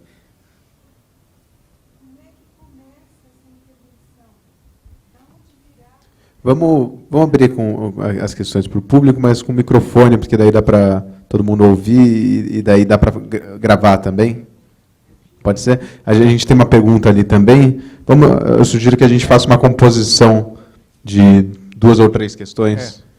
Talvez, sei lá, como ela deu uma parte, talvez uma coisa tipo uma agência, né? Como você tem essas agências controladoras sei lá, agência reguladora, uma agência reguladora que limitasse isso, de uma certa maneira, na medida que é uma coisa estratégica, importante, né? O esporte, futebol, no caso, é tão importante quanto a energia, quanto a telefonia, não é? Então, ali você poderia ter um controle, uma regulação, né? Mas é claro que isso é utópico, na medida que essa galinha dos ovos de ouro, por exemplo, da Rede Globo. Se você já não tem uma agência que regule a imprensa, imagina se vai ter uma agência que vai regular o futebol. Não é difícil. Agora, realmente, o Brasil quer dizer, acaba se superando. Você não vê um país que depende da novela para começar o jogo e botar o público para ir ao estádio às 10 horas da noite, para voltar para casa à meia-noite e pouco, né? Realmente é complicado isso, né? Então, sei lá. E aí, Zé Sérgio, é curiosíssimo observar o seguinte: jogos às 10 horas da noite existem desde sempre, né? Pela Rede Globo de televisão. E não é o caso de dizer um jogo, porque se fosse um jogo, você poderia dizer, tudo bem, ela que paga a conta, o Brasil vai ver toda quarta-feira um jogo, seja o jogo que for, Flamengo e Fluminense para São Paulo, para Belo Horizonte. Mas não, são 6, 7 jogos, porque é para atender o Rio, para atender São Paulo, para atender Porto Alegre, para atender Belo Horizonte, para atender... Então, né, tem uma rodada quase inteira às 10 horas da noite. Começou a ter aqui em São Paulo agora, em Itaquera. Quando os jogos eram no Morumbi, no Palmeiras, no Pacaembu, e quem tinha dificuldade para sair do estádio, tomar o metrô e chegar na Zona Leste, não tinha choro nem vela. O metrô não modificou seus horários. Quando começou a ser a Zona Oeste, que quer voltar para casa da Zona Leste, mexeram no horário do metrô. Quer dizer, mais óbvio do que isso, não precisa. Não precisa. Tem uma questão ali, três questões, a gente fecha uma rodada de 3 questões, então, por microfone. Depois aqui tem algumas questões por escrito e a gente encaminha para o encerramento. Ali atrás, o rapaz com a camiseta vermelha tinha levantado a mão. Obrigado. Meu nome é Danilo. Eu faço parte do Comitê Popular da Copa, no movimento por um Corinthians Popular. E, na verdade, tenho 2 perguntas que são direcionadas diferentemente na mesa. A primeira é um pouco mais para o João Whittaker. O que você falou quase tocou o que eu queria colocar, na verdade, não perguntar, colocar, que é essa questão. Muito se fala, discute da questão econômica, se o PIB cresceu ou não, se a Copa foi boa ou não para os hotéis, para toda a questão, todos os setores da economia. E o comitê, em 3 anos, bateu numa outra tecla, que é a tecla dos atingidos da Copa, né? de todas as violações de direitos humanos que aconteceram durante a Copa. E eu acho que aí, para ligar as duas coisas, que o comitê, inclusive, tirou, tem trabalhado agora, a gente tem feito debates depois da Copa sobre os temas que a gente conseguiu levantar nesses 3 anos. O último foi sobre, inclusive, a auditoria da dívida, do que está ficando, a auditoria de uma dívida pública que está aumentando ainda mais com a Copa, que o Brasil gastou $1 bilhão com novos aparatos repressivos e treinamento policial. A Copa foi embora e essa polícia ficou, né? Então, debaixo de um guarda-chuva de Estado democrático de direito, a gente tem um cotidiano ainda mais militarizado para uma população que já sofre com uma polícia extremamente violenta. Eu acho que a pergunta era... Eu passei agora 28 dias na Alemanha, a convite, participei de alguns debates sobre o que aconteceu aqui, e estava utilizando alguns mapas para fazer a conversa lá, e tem um mapa que bate exatamente as operações urbanas de São Paulo com as favelas de São Paulo. E, obviamente, não é coincidência que essas operações urbanas coincidem com as favelas e coincidem com as 3 áreas onde teve maiores intervenções por conta da Copa, que não é só Itaquera, é também a região das Águas Espraiadas, que tinha um metrô enquanto Morumbi era o estádio da Copa e que não deixou de ser construído, as pessoas não deixaram de ser despejadas de lá, e a região da Nova Luz, que é um embate histórico da cidade, né, de uma tentativa de gentrificação do centro que existe há 20, 30, 40 anos e que tem resistências. Então, a pergunta era, e o que fica desse legado para a nossa democracia? A outra questão era, mais dirigida ao Juca, o Movimento por Corinthians Popular tem publicado no bordeiro hoje todos os jogos do Corinthians. E só para complementar o que você colocou da Zona Oeste e Leste, o Corinthians, que é um clube popular, que começou como começou, que tentou ser expulso do futebol, das elites, hoje reproduz dentro do estádio, além de tudo, uma prática que é bem, acho bem significativa do que está sendo colocado aqui. Esses bordeiros têm ingressos promocionais nos setores mais caros do estádio, colocados a R$25, que é um preço menor do que paga o fiel torcedor mais barato. E tem várias contas ali dentro, que está como despesas diversas, que ninguém sabe de onde veio esse dinheiro. E aí, investigando um pouco mais, a gente está descobrindo que a gente está pagando para os convidados do André Sanches e do Mário Gobi irem no setor oeste, que é o mais caro do estádio. Então, mais uma vez, reproduzindo a mesma coisa da Copa, além de ter um estádio onde morreram três operários para ser construído, o Corinthians tem um estádio que matou 3 operários, a gente tem um estádio em que a gente paga no setor sul e norte para a galera ir na área VIP. E aí? E o que fica disso para o nosso futebol? Porque não é só o Corinthians. Eu estava lá na Alemanha e o pessoal falava, mas e aí? Eu estou vendo o jogo aqui, 20 mil no estádio, 27 mil. Como é que você tem um estádio moderno e ele não enche? Né? Como é que fica isso? Companheiro, deixa eu te dizer uma coisa. Se a explicação para o vazio dos nossos estádios... Não, mentira. Vou começar de novo. Se a explicação para a elitização dos nossos estádios fosse a velha lei da oferta e da procura, nós íamos debater, mostrar que era um absurdo essa elitização, mas, de toda maneira, teríamos dificuldade para argumentar, do ponto de vista meramente econômico, com a famosa lei da oferta e da procura. Não é? Mas, num país em que a capacidade ociosa dos estádios é o que é, que nós não ocupamos 1/3 da nossa capacidade dentro dos nossos estádios, não há o que justifique os preços que estão sendo cobrados para se entrar nos estádios. Quando os estádios lotarem, você pense em começar a tentar selecionar pelo preço, por enquanto, não há o que justifique, a não ser uma política malsã, a não ser uma política deliberada, evidentemente inescrupulosa, evidentemente corrompida, para atender a esses do setor VIP, a essa nova torcida que está sendo criada no Brasil. São os baladeiros, não são os torcedores de futebol. É o pessoal que vai a campo cantar "Sou brasileiro, com muito orgulho", Não, e que a gente tem vontade de dormir, e pior não do de que, ver o time jogar. pior do que isso, são os torcedores que vão no estádio gritar "ô bicha" pro goleiro. É isso, E ô, aí, bicha, é isso, são os é torcedores isso. que estão mimetizando agora um comportamento de torcedor europeu e Isso, chamar tipo os jogadores tudo. negros de macaco. É isso, é isso. Então, é esse é o nosso legado pro futebol brasileiro. Né? É isso. Então você veja que há muito o que discutir. João. Não, vamos concluir as duas outras questões e daí a gente volta aqui Muito para a mesa. disciplinado, né, senhor? Que desculpa. Boa noite, meu nome é Disseu, sou doutorando em Educação Física pela Unicamp e minha pergunta vai direcionada mais à política de esporte, né? Então, com a entrada de Lula no poder, então foi criado o Ministério do Esporte em 2003 e em 2004 e 2006 foram realizadas 2 conferências nacionais pelas quais o objetivo foi a criação de um Sistema Nacional de Esporte que investisse nas 3 dimensões esportivas. E, para isso, foi criada uma Secretaria Nacional de Esporte de Alto Rendimento, uma Secretaria Nacional de Esporte e Participação e uma de Esporte Educacional. E aí, a partir de 2007, principalmente com a realização do Pan-Americano em 2007, começou uma década de mega-eventos esportivos, que são 7, que são o Pan-Americano, Jogos Mundiais Militares, Jogos Mundiais dos Trabalhadores, Copa das Confederações, Copa do Mundo, e em 2015 será realizada a Copa América e ainda tem os Jogos Olímpicos. E aí, em 2010, foi realizada a 3ª Conferência Nacional, que consolidou o ponto para colocar o Brasil entre os 10 mais, cujo título foi por um time chamado Brasil. Então,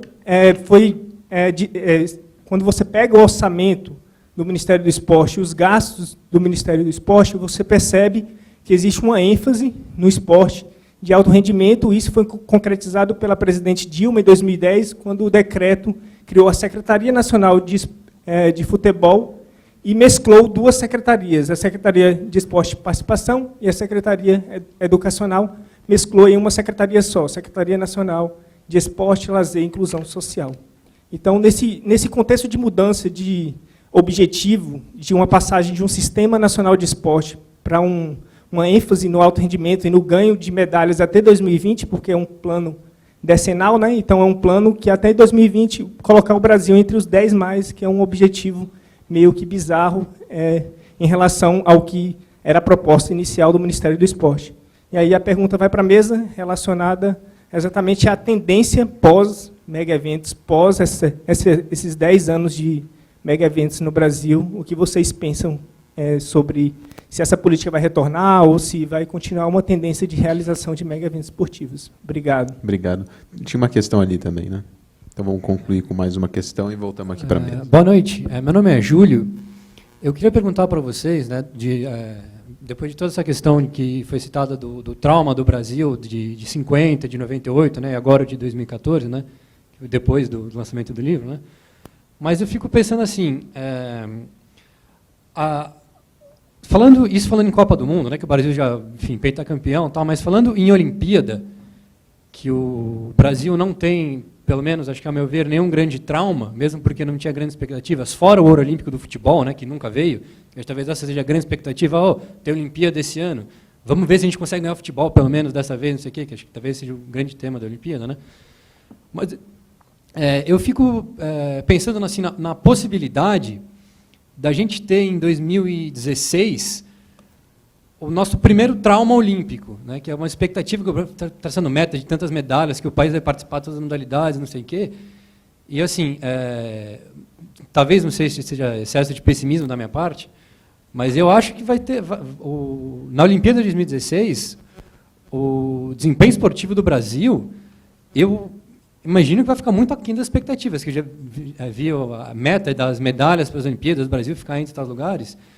E acho que, assim, eu queria saber se também vocês compartilham dessa ideia de que o desempenho não vai corresponder, porque, claro, não se faz em 4 anos, desde o anúncio da Olimpíada, fala, agora a gente tem que fazer uma política de esportes, para em todos os esportes tentar brigar por medalha em todos os esportes, que claro que não é assim que funciona, como o Juca bem foi muito feliz em falar, né? A Olimpíada ela coroa uma política esportiva, ela não é um pontapé inicial, né? Então, eu queria saber assim, se vocês fossem falar de trauma, do desempenho esportivo para as Olimpíadas do Brasil, quais as expectativas de vocês sobre o que vai acontecer, e também se no caso de um desempenho muito ruim, isso pode, enfim, que repercussões isso podem ter? Se isso pode acordar o Brasil, ou se isso simplesmente vai ficar que nem o futebol, que toma de 7-1 e chama o Dunga para ser técnico? O que pode acontecer frente a isso? Vamos lá? Quem quer retomar? Bernardo? Eu acho que não, a primeira pergunta é claramente voltada para o urbanista. Bom, então vamos lá. Eu queria começar falando essa questão que tem a ver com isso do trauma. Porque, na verdade, assim, eu não sofri nenhum trauma com o Brasil ter perdido a Copa, continua tudo igual. Estou traumatizado com a USP, agora já vou falar disso, estou em greve, aí muito mais traumático do que a Copa do Mundo. Eu acho que, inclusive, no Brasil, nós não vivemos um trauma, talvez pela derrota tão acachapante que foi o 7-1, talvez porque, no fundo, a gente achou melhor perder de 7-1 nessas condições do que na final para a Argentina de 1-0, que aí ia ser um trauma terrível, né? Então, por alguma razão, no dia seguinte estavam fazendo piada aqui, o que é uma coisa que eu acho bastante, mostra uma nova realidade. Porque, na verdade, qual é o trauma?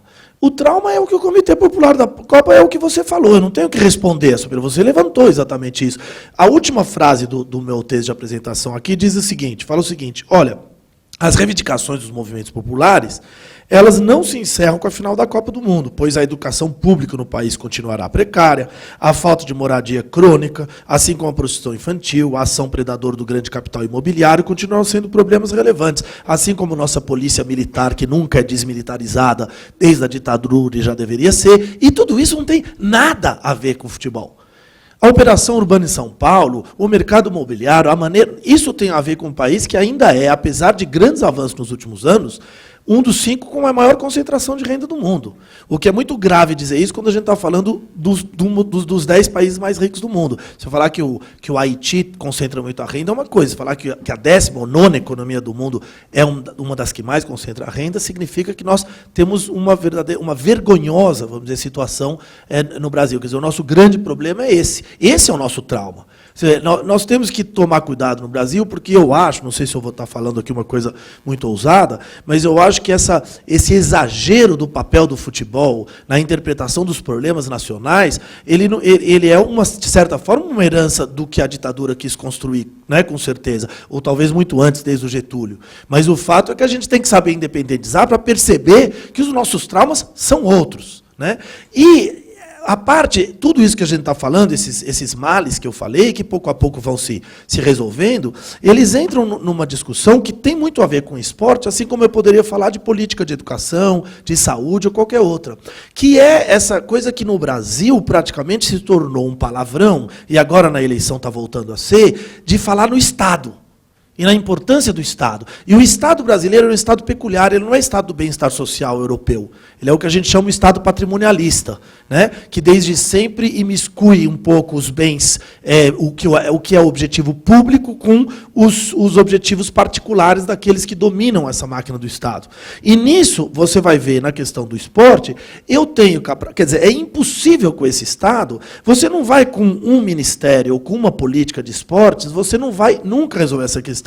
Porque agora, inclusive, está voltando à tona por causa das eleições. O Banco Central pode ser independente, a USP não é importante, tem que ser privatizada, e é por isso que nós estamos em greve. Enfim, tudo que é a diminuição do Estado enquanto palavrão. Quando o que o Juca falou é muito pertinente no seguinte sentido. Eu morei, por exemplo, grande parte da minha juventude, meus pais eram exilados na França. Aí a França é uma grande potência da vela. Você vai em qualquer cidade, nós temos 8.000 quilômetros de litoral. Você vai em qualquer cidadezinha do fim do mundo, ali na beira do oceano, na França, tem um clube municipal de vela. em que a criança vai lá congelada, parece um pintinho molhado, tremerincando, mas ela vai em pleno inverno, ela tem de graça um barquinho ali que se chama Optimist, parece uma banheirinha que deve custar baratíssimo para treinar. Depois, lá para frente, eles têm resultados incríveis nas Olimpíadas. Isto é Estado, é política pública, é o Estado promovendo isso. Quanto que no Brasil você tem uma inversão dessa lógica. Quer dizer, você tem aqui um Estado que entra como sócio empreendedor dos mega-eventos, no sentido dele ganhar dividendos ou políticos, eleitorais, ou até financeiros, a gente sabe disso. Enquanto que, do ponto de vista da estruturação da política esportiva, você tem uma contaminação desta política na política esportiva, que é as federações. Eu faço um esporte que pouca gente conhece aqui, mas sou um grande esportista, o Juca deve, como jornalista esportivo, deve conhecer, que é badminton. E é um esporte olímpico, né? Eu sou um jogador ranqueado, tal. Então, sei lá, a USP tem, né? Porque a USP é faculdade pública, essas coisas meio malucas. Então lá tem, eu jogo lá, tal. Lá você é chamado de João Sete, né? Isso, exato. Sabia. E aí, mas eu não sou sétimo do ranking, não. João Sete o primeiro, eu sei. E é interessante porque eu, por acompanhar e jogar, eu observo os campeonatos e eu vi como é que foi se formulando a estruturação de uma federação esportiva de um esporte novo, olímpico. E aí é fenomenal, porque em um espaço de 2, 3 anos se constroem e se repetem todas as estruturas viciadas da política nessas estruturas esportivas que recebem verba pública, porque é esporte olímpico, então tem direito à bolsa, disso, daquilo, dinheiro público que vem, porque supostamente é essa política de fazer jogador que vai ganhar medalha, e você percebe como em 2 anos está tudo envolvido em disputas judiciais, por federação de lugares que tem 2 jogadores e que ganham a eleição, porque compram. Aí você fala, há uma contaminação do nosso Estado patrimonialista na lógica da política pública esportiva. Então, não vai ser você fazer um ministério, não. A gente precisa rever a nossa concepção sobre a importância do Estado na estruturação das políticas brasileiras. E a gente tem que resgatar isso com muita urgência. Apoiadíssimo, senhor. É isso aí. Bom,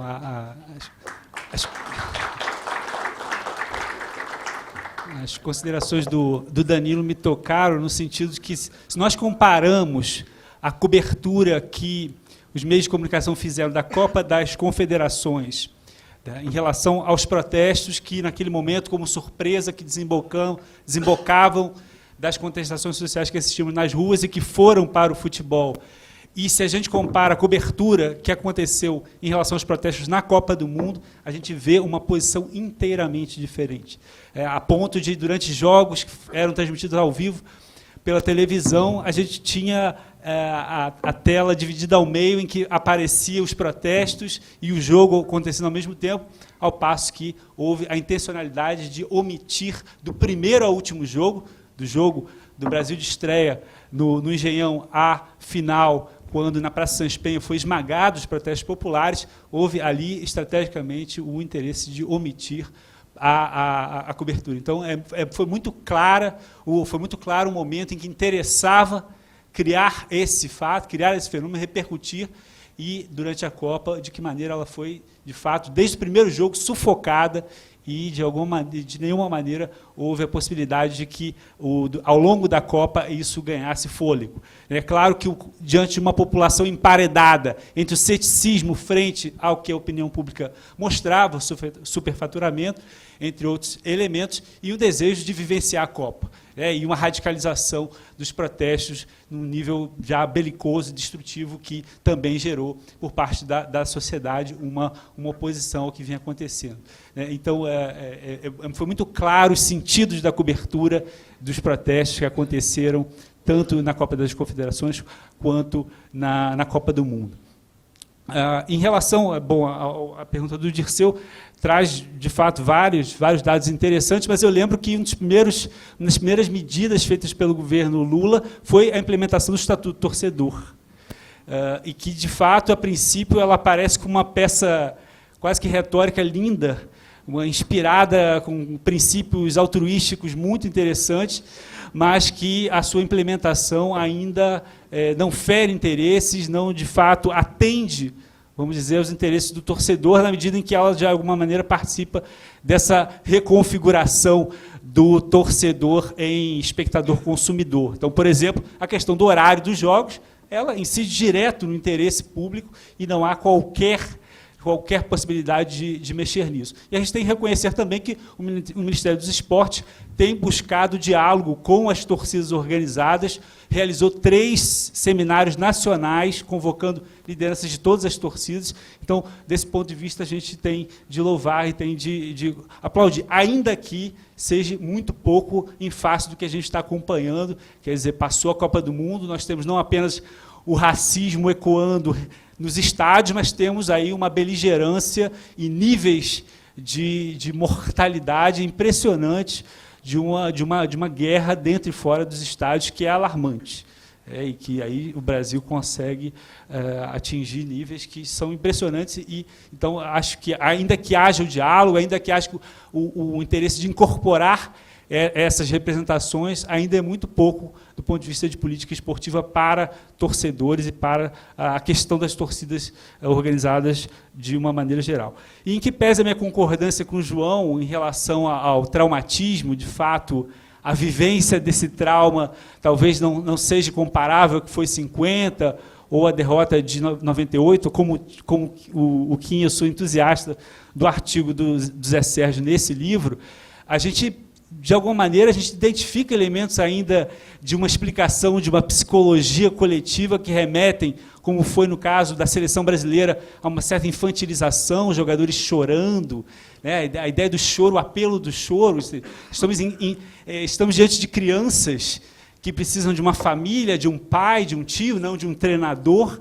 Então, são elementos que voltam de uma explicação das elites sobre o povo brasileiro, que são bastante sintomáticos, e que também são parte da explicação do inexplicável, que é a ideia do pane, do apagão. Quer dizer, houve 6 minutos em que o Brasil se desgovernou. Né? A pane é a ideia de uma máquina em que o homem não é capaz de controlá-la, ou mesmo a pane como a queda da consciência, em que durante aquele tempo o homem não consegue controlar os seus próprios instintos. Isso está na narrativa de 50, de 54, escrita inclusive pelo próprio João Lira Filho, que era o chefe da delegação brasileira na Suíça, quando o Brasil perde para os húngaros. Então, a ideia, o europeu do sangue frio, frente ao brasileiro emocional, que treme nas decisões. Então, a tremedeira aconteceu frente aos alemães, talvez porque superestimamos os nossos concorrentes vizinhos, jogando contra México, Colômbia e Chile, mas, de alguma maneira, subestimamos a Alemanha, achando que poderíamos partir para o abafo e para o ataque e ganhar dessa maneira. Então, ainda acredito que há um elemento de uma explicação residual, de um ponto de vista psicológico, que é importante, que é recorrente quando tratamos da seleção brasileira, e é sintomática da maneira como nós nos relacionamos, elegemos como elemento central da identidade, e, em relação a eles, os tratamos como crianças que são tutelados por tios, né, que são apadrinhados, e que, quando se perde, fica-se diante de uma perplexidade, tal como assistimos. Complementando o Bernardo, eu acho que tem isso, quer dizer, em vários setores, as coisas não são cumulativas. Às vezes, as gerações, as coisas não se transmitem da maneira adequada. Né? Quer dizer, talvez porque eu fosse criança na época, né? Mas a gente via ali aqueles jogadores de bigode, como Didi, Zito, Hilton Santos, etc., quer dizer, que eram rapazes na época, né? Mas tinham, digamos, como eles tinham mais experiência de outras Copas passadas, no caso de 58, né? Você tinham jogado antes, etc., tinha uma certa ascendência, né, nesse sentido, sobre os jogadores mais jovens, e transmitiam uma certa experiência. Né, e você não vê isso hoje, talvez até porque tem essa coisa, as pessoas partem para o exterior, quer dizer, a carga em cima do futebol talvez seja muito grande para esses adolescentes, que logo são arrimo de família, quer dizer, são apostas de investimento da família, etc. tem uma pesquisa até de uma colega, Carmen Rial, né, que é uma antropóloga, que fez uma série de entrevistas no exterior, com jogadores no exterior, né? E grande parte eram evangélicos, e famílias evangélicas, muitos deles eram caçulas, né? Quer dizer, tiveram de famílias de classes populares, que às vezes o caçula, digamos assim, é mais beneficiado por outros irmãos que trabalham mais cedo, etc. E, enfim, que partiram para o exterior, nessa onda de recrutamento dos clubes do exterior, etc. E aí você tem assim, muita coisa concentrada, você vê esses apelos a Deus, né, que o Juca estava se referindo aqui, toda a comemoração é uma coisa, é um diálogo, né, transcendental, enfim, tem muita coisa investida ali, e as pessoas entram em colapso de vez em quando, né? Porque tem muita a carreira. Quer dizer, hoje em dia as pessoas falam da carreira, isso, aquilo, outro, quer dizer, é um investimento muito grande. Você não tem mais um sentido de equipe, de time. Quer dizer, ainda existe, claro, que as comemorações têm as mesmas agarrações, os abraços masculinos, aquelas coisas todas, mas tem muita carga individual, né, nas pessoas, né, nos garotos e tal. Não sei, é uma coisa por aí. Agora, realmente, nas questões colocadas, tem isso realmente, eu acho que aqui o Juca falou bem, essa coisa da consulta popular aos grandes eventos, né? Tem esse problema do milagre dos grandes eventos, que seriam cobiçados por qualquer país, você comemora, digamos assim, é claro, houve uma consulta popular a posteriori, mas é inflada também pela mídia, você bota as pessoas em Copacabana e torcendo, né, e aí quando a Copa vem para o Brasil, a Olimpíada, se comemora como se fosse uma salvação, realmente, né, e depois a experiência própria vê que não é essa coisa toda, né, realmente é uma coisa do empate, como estava falando o João aí, quer dizer, que não deu para nenhum oponente da eleição explorar para um lado ou para o outro. Agora, realmente é você investir numa política pública de educação, de saúde, a longo prazo, né? E nesse sentido, essas conferências que o Dirceu estava se referindo, né?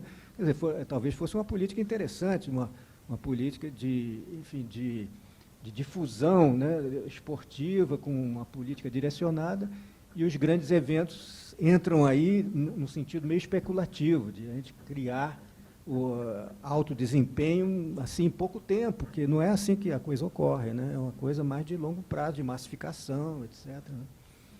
Enfim. Antes de passar para o Juca, eu vou fazer uma questão que veio aqui por escrito, e daí a gente faz a última rodada, que a gente precisa encerrar. Queria fazer só uma notificação, na verdade, a Copa foi mencionada em debate eleitoral, a Dilma trouxe o exemplo da Copa, como um exemplo de que, apesar de não ter ido bem em campo, ela foi um sucesso e que ela pretende manter a boa qualidade da eficiência policial que a gente testemunhou durante a Copa, respondendo às demandas por mais segurança, que é o segundo maior interesse da população brasileira. O que eles querem ver, isso foi feito uma pesquisa pela Folha, pelo menos dizem as pesquisas da Folha, que o que o eleitor quer ver em debate é saúde, segurança e educação. E daí é aqui, ao invés de se falar de esporte no quesito educação, a gente está falando no quesito segurança. Bom, a questão aqui bem pragmática. Onde está a solução para o futebol brasileiro? Socorro. Foram levantadas várias hipóteses. A solução está aqui, meu. Quem perguntou, a solução sou eu. Obviamente... A solução está no óbvio, infelizmente. A solução está em fazer aquilo que, até hoje, o futebol brasileiro não fez. É de olhar para a realidade e perceber que a esta realidade você tem que responder com outro tipo de organização em cada clube. Quer dizer, não é possível que, diante do grande negócio que o futebol se transformou, a gente continue a achar que os nossos clubes não têm finalidade lucrativa, ou que a CBF é uma entidade privada como outra qualquer, quando não é. Né? Evidentemente, ela é obviamente de interesse público. Quando a seleção brasileira perfila, não toca o hino da CBF, toca o do Brasil. Temos que pensar, infelizmente, diante da realidade do mundo capitalista, e nos clubes de futebol como sociedades empresariais, com as garantias que hoje, por exemplo, estão organizados os clubes alemães de maneira a manter pelo menos 51% na mão dos sócios, para impedir que se dê o que se deu na Inglaterra, que vai lá um milionário e compra um clube. São essas coisas óbvias. Tem que mexer no calendário, tem-se que adequar o calendário brasileiro ao calendário mundial, não é mais o calendário europeu, porque o calendário mexicano é assim, o uruguaio é assim, o chileno é assim, embora o argentino esteja voltando para o calendário gregoriano no ano que vem. Há que se dar condição para os clubes pequenos jogarem durante toda a temporada e não apenas durante 2, 3 meses, como acontece agora. Há que se diminuir o número de jogos dos clubes de elite. Enfim, é tudo isso que o Bom Senso Futebol Clube tem pedido com muita proficiência e está absolutamente correto. Eu queria dizer, antes de responder ao Dirceu, que é mais complicada a sua questão, dizer ao Júlio o seguinte: Júlio, se o Brasil perdesse a Copa de 14 no Maracanã para o Uruguai, o trauma não seria igual ao que foi em 50. Por uma razão singela. De lá para cá, o Brasil ganhou 5 vezes a Copa do Mundo. A Copa de 50 despertou no brasileiro um sentimento de incapacidade, que o brasileiro não tem mais. Esse problema com o futebol brasileiro não tem. O brasileiro sabe que ele é bom nesse negócio, que ele é do primeiro mundo nesse negócio. Tá? Então, eu não tenho medo nenhum em dizer isso. Perdesse para o Uruguai, no Maracanã, dia 13 de julho de 14, e o trauma não seria como foi em 50. Trauma olímpico em relação à expectativa que se cria, eu também não temo, porque, infelizmente, o país não está preocupado com isso. Ou, felizmente, o país não está preocupado com o resultado da Olimpíada.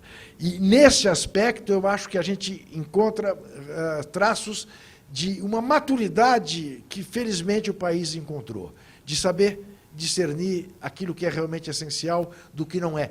É possível que a gente obtenha medalhas no halterofilismo, na luta greco-romana, ou com atletas importados, naturalizados brasileiros, né? Como, por exemplo, a Grã-Bretanha fez, o que não nos diz respeito. Quer dizer, você não vai assistir um espetáculo de luta greco-romana porque não diz rigorosamente nada da sua cultura. É capaz de uns gaiatos irem lá torcer para o cara que está com a camisa do Brasil, mesmo sabendo que ele não seja brasileiro.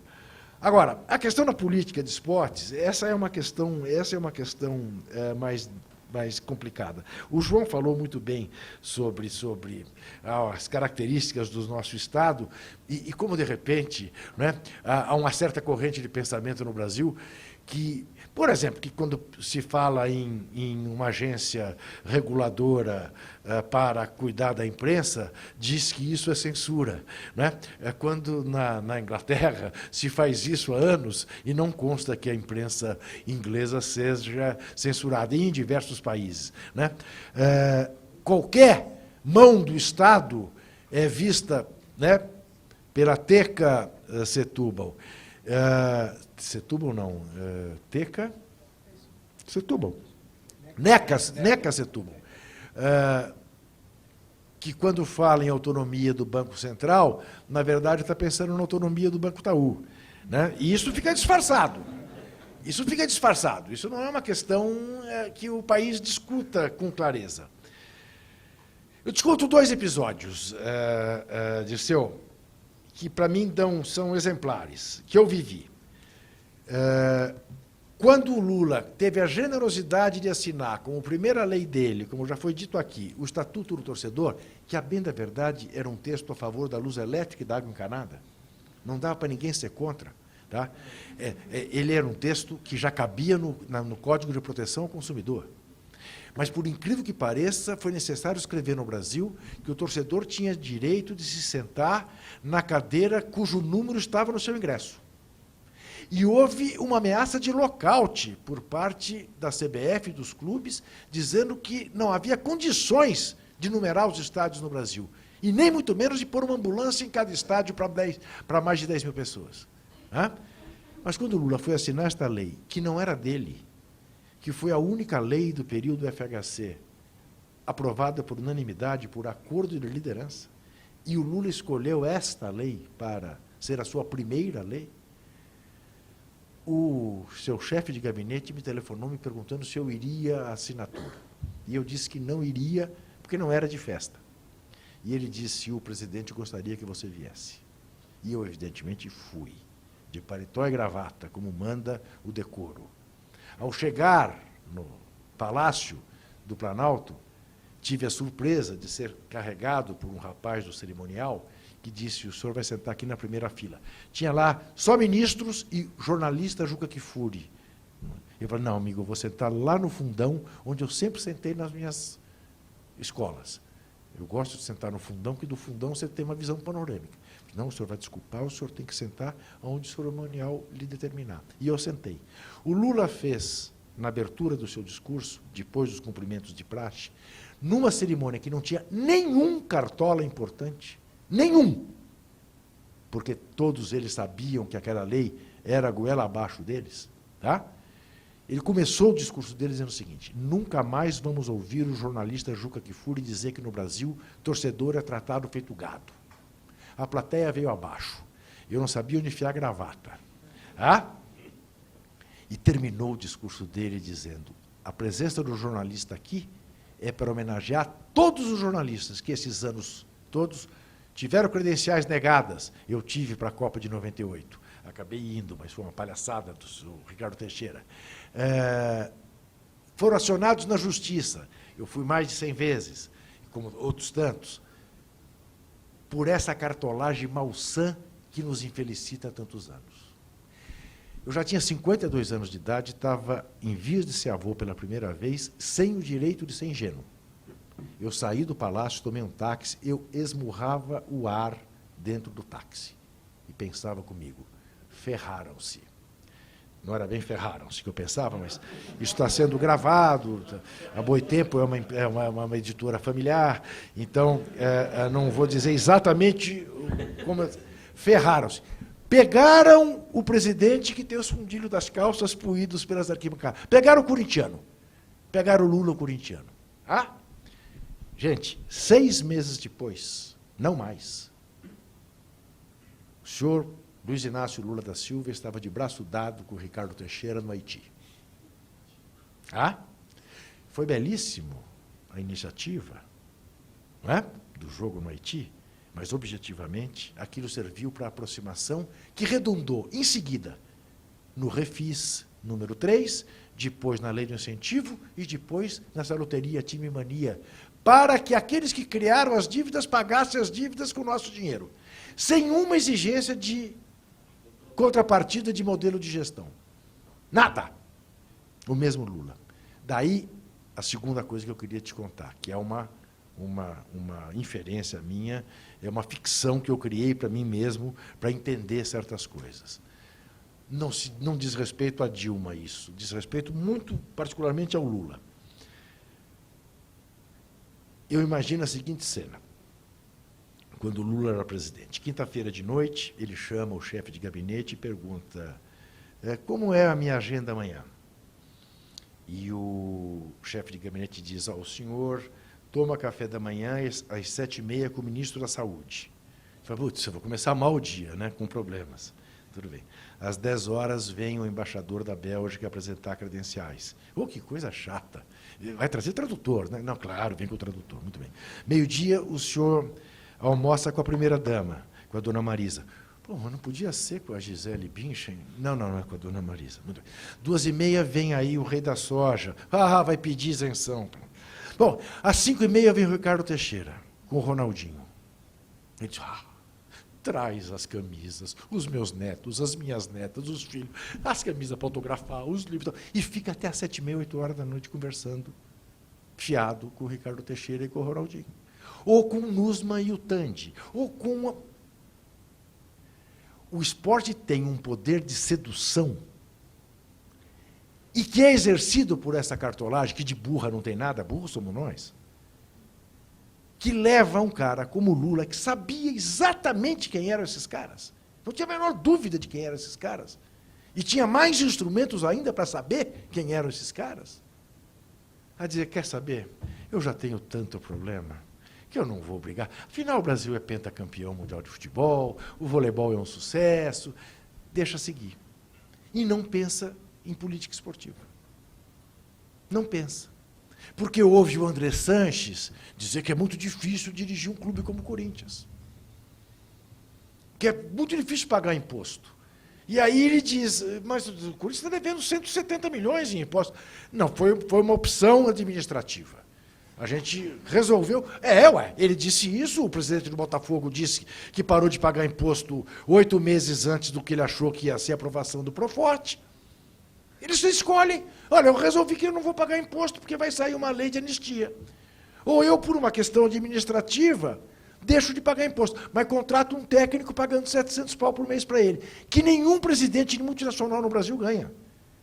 O presidente da Shell não ganha isso, da Nestlé não ganha isso, do Raico Parta, do Citibank não ganha isso. O Mano Menezes ganha. E não é só o Mano Menezes, vamos fazer justiça. São o Filipão, o Muricy, enfim. Né? O Gareca não, coitado, já nem ganha mais. O Gareca, coitado, essa turma vai viver da multa que o Palmeiras vai pagar para ele durante até 2015, né? R$1 milhão. Nem tanto, né? Comparado com os outros. Mas, enfim, então, essa dificuldade, nós temos essa dificuldade de fazer esses caras entenderem a importância que tem uma política de esporte. E aí todas as conferências nacionais de esporte foram, em última análise, sabotadas pelos 3 ministros do nosso glorioso Partido Comunista do Brasil. Pelo Agnello o Cordeiro, né, o Agnello Queiroz, né, que é tão bom, mas tão bom, que está correndo o risco de perder para um corrupto conhecido, José Roberto Arruda, que saiu da cadeia. E o Agnello, depois de 4 anos de governo no Distrito Federal, está correndo o risco de perder para esse cara. Dá a medida de quem é o Agnello. Né, que também embolsou uma medalha, lembre-se disso, na Copa América. Não foi só o Zé Maria Marim que embolsou, não. Ele embolsou também de uma outra maneira. Tomou a do zagueiro que estava no hospital. Orlando Silva e o nosso caricato Aldo Rebelo, que diz que nunca tinha ido a um casamento em que a noiva não se atrasasse, confundindo a noiva com a igreja. A igreja que tinha que estar pronta, quando ele quis justificar o atraso nos estádios. Né? Não podia atrasar os estádios. Não podia. Porque se os times se atrasam, perde para o WO. O estádio tem que estar pronto. Então é isso. A coisa é mais complicada do que eu quase que imagino que eu não vá ver o Brasil ter uma política esportiva. Quando o Lula ganhou a primeira eleição, é chato dizer essas coisas, porque inclusive fica parecendo como é que chama lá, o autista do filme, o Forrest Gump. Você assistiu tudo, você viu tudo.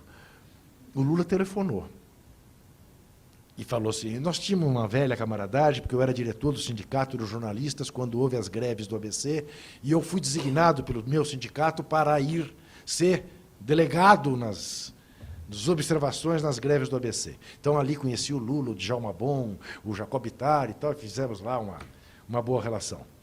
O Lula me telefona e diz assim, Juquinho, você vem dar um abraço no presidente? E eu fui dar um abraço no presidente. O danado estava de paletó e gravata, lá no QG do PT. Acabada a palhaçada, ele disse assim, eu preciso de um plano de esportes para o Brasil. Isso, faltavam 25 dias para ele tomar posse. Eu falei, Lula, você... Aliás, ele chama de senhor ou de você? É difícil, né? Passei a chamar de senhor. Não vai ter um. Vai ter 27 projetos esportivos. O PT, em cada estado desse país, deve ter um projeto de esportes. Não vai te faltar. Não, já pedi, não tem. E o PT tem ótimos quadros nessa área. Alguns dos quais foram trabalhar no começo do governo Agnello, foram sabotados e caíram fora.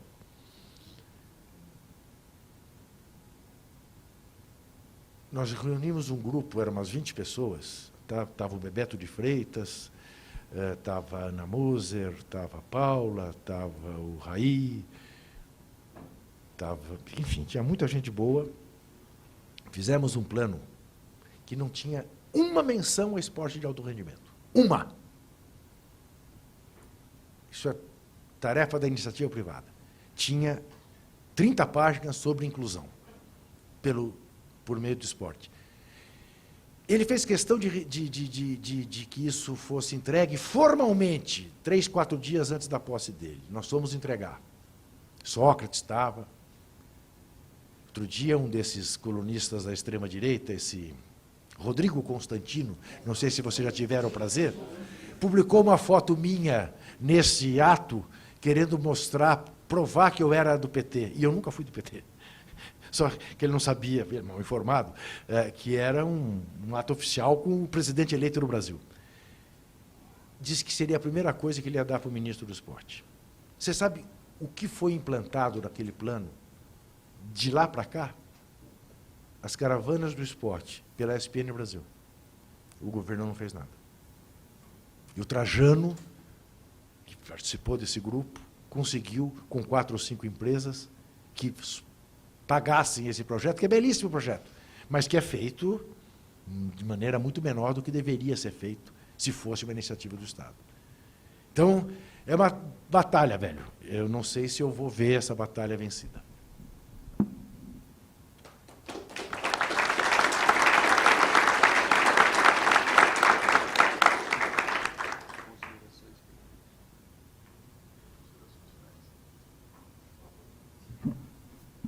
Agradecer ao Kim e aos colegas da mesa, a todos que ficaram aqui nesse momento.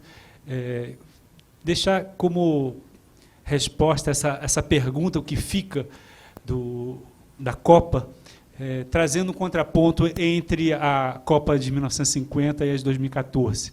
Se, embora seja uma expressão anacrônica, a ideia de legado não existisse em 1950, a gente pode dizer que Maracanã foi um grande legado da Copa de 50 para o Brasil. Potencializou economicamente os clubes que quintuplicaram a sua renda com um estádio para até 200 mil pessoas, instigou até a criação, um esboço de criação de um campeonato mundial de clubes, a Copa Rio, realizada em 1951, no Brasil como desdobramento.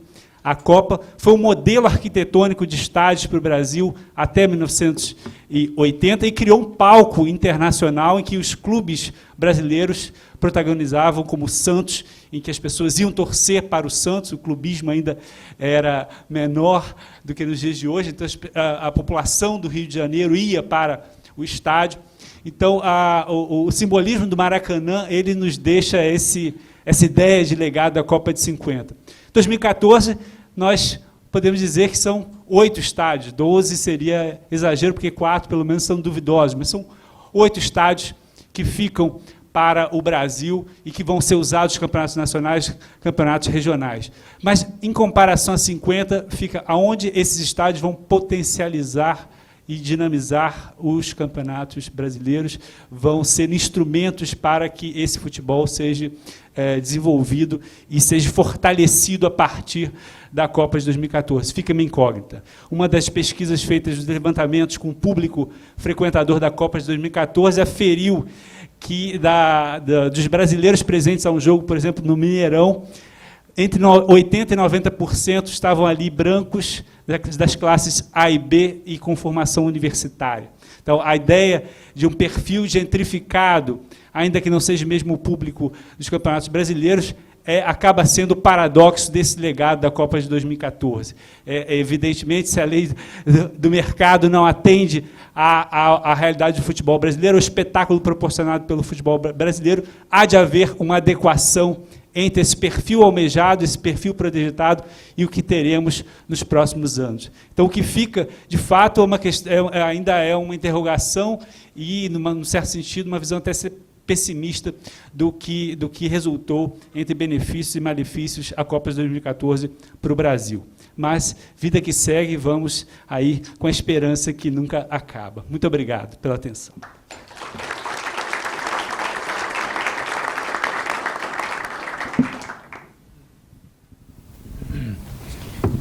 Bom, eu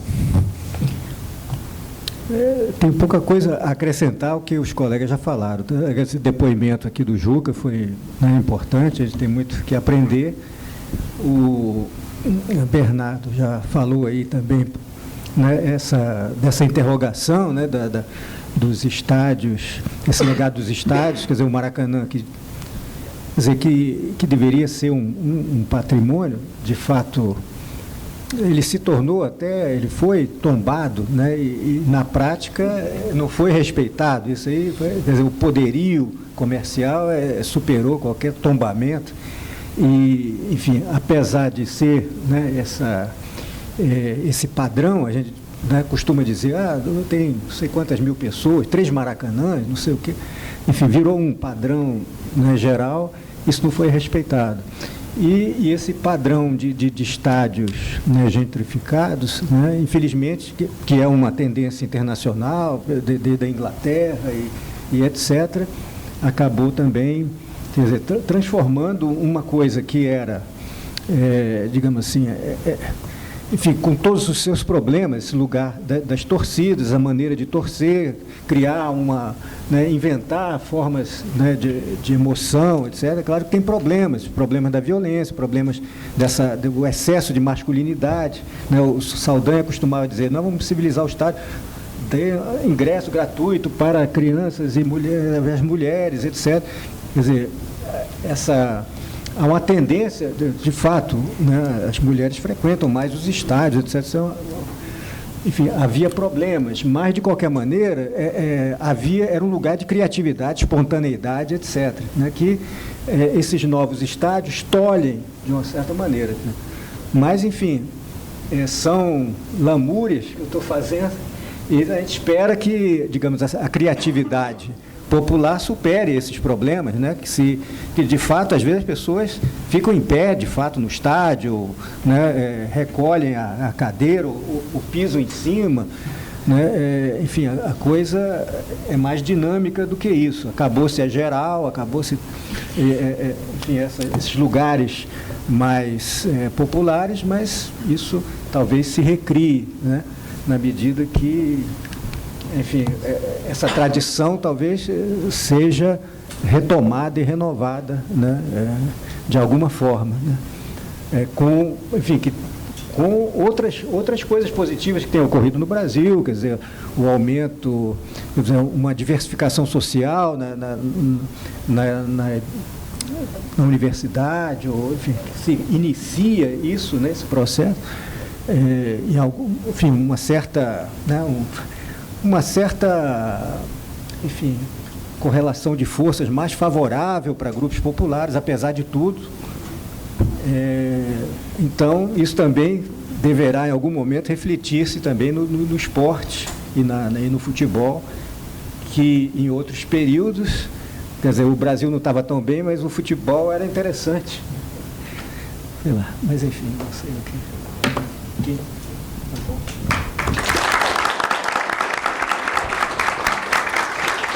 Bom, eu vou falar muito pouco também, queria agradecer, né, a oportunidade, e aprendi muito, acho que como todos nós aqui, com todas essas falas, né? Evidentemente que eu sou a última pessoa, talvez, do Brasil, a quem se pode perguntar onde estaria a solução para o futebol brasileiro. Mas eu posso observar uma coisa interessante, quer dizer, se eu tivesse que responder a isso, como alguém que não é um especialista do assunto, aliás, eu queria fazer justiça, que eu falei mal da mídia no começo, mas um dos legados da Copa é que eu comecei a assistir debates sobre futebol, uma coisa que eu nunca imaginei que eu fosse capaz de fazer. Era o debate do Juca, lá na ESPN, que era muito do bom esse, mas é raro, mas de fato. Mas o fato é o seguinte, se eu pudesse observar, é o seguinte, na verdade, se eu tivesse que dizer que algum esporte brasileiro não precisa de solução, é o futebol, porque comparado com o resto, até que o futebol está muito bem. Quer dizer, ele é primeiro mundo, ficou em 4º lugar na Copa do Mundo, na anterior deve ter ficado também nos 5, 6 primeiros, na anterior ganhou, enfim. Nós não estamos mal no futebol, né?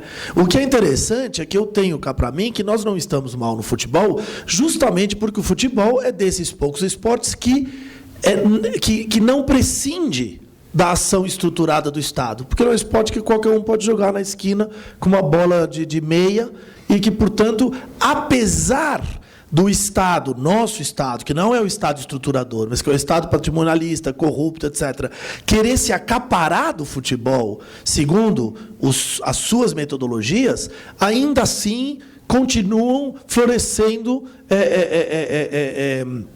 talentos, porque o futebol tem essa característica dele ser democrático. Aliás, é por isso que é um dos esportes mais democráticos do mundo, né? Porque ele é barato e pode ser feito com qualquer lugar, sem muita infraestrutura, ao contrário de outros esportes. Aliás, é o caso, por exemplo, também, não sei se vocês sabem, do segundo esporte mais praticado no mundo. Sabe qual é, Juca? Badminton. É verdade, segundo mais praticado. Por quê? Pelos chineses. Porque tem 500 milhão de chineses que jogam badminton e mais 500 milhão de indianos.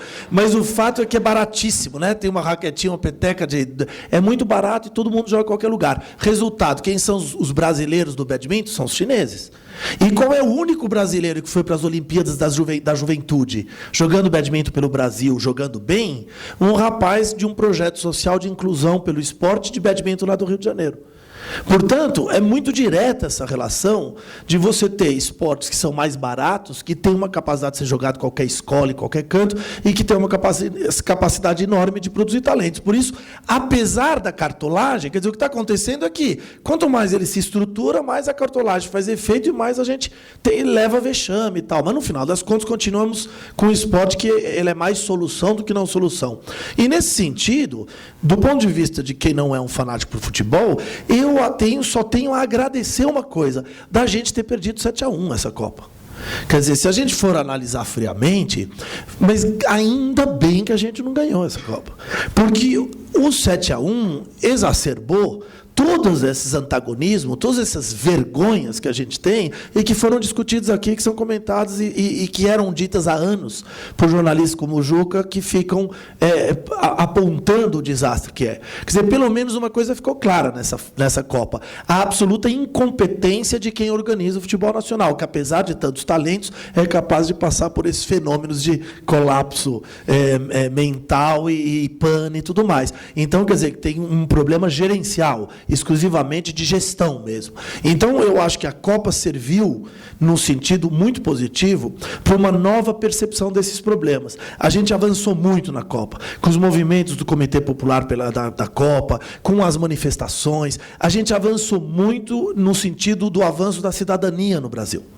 E eu acho que a Copa, nesse sentido, ajudou, pelo bem, pelo mal, por exacerbar superfaturamento, por mostrar que a gente também é capaz de fazer, por mostrar que o discurso era hipertrofiado e que também não tinha nada de tão complexo assim para ser feito, e por mostrar que a nossa cartolagem é, de fato, uma bandidagem e que precisa acabar. Então, tudo isso faz com que o saldo seja positivo.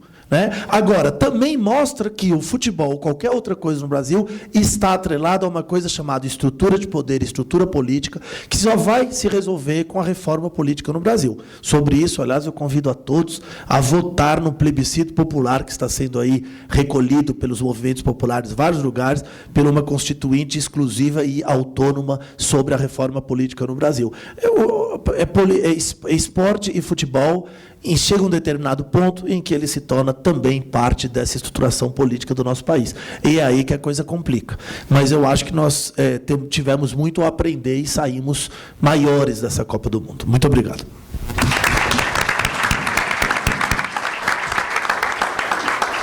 Bom, muito obrigado à presença de todos, obrigado aos debatedores. Sexta agora e terça que vem a gente tem Brasil e Equador e Colômbia e...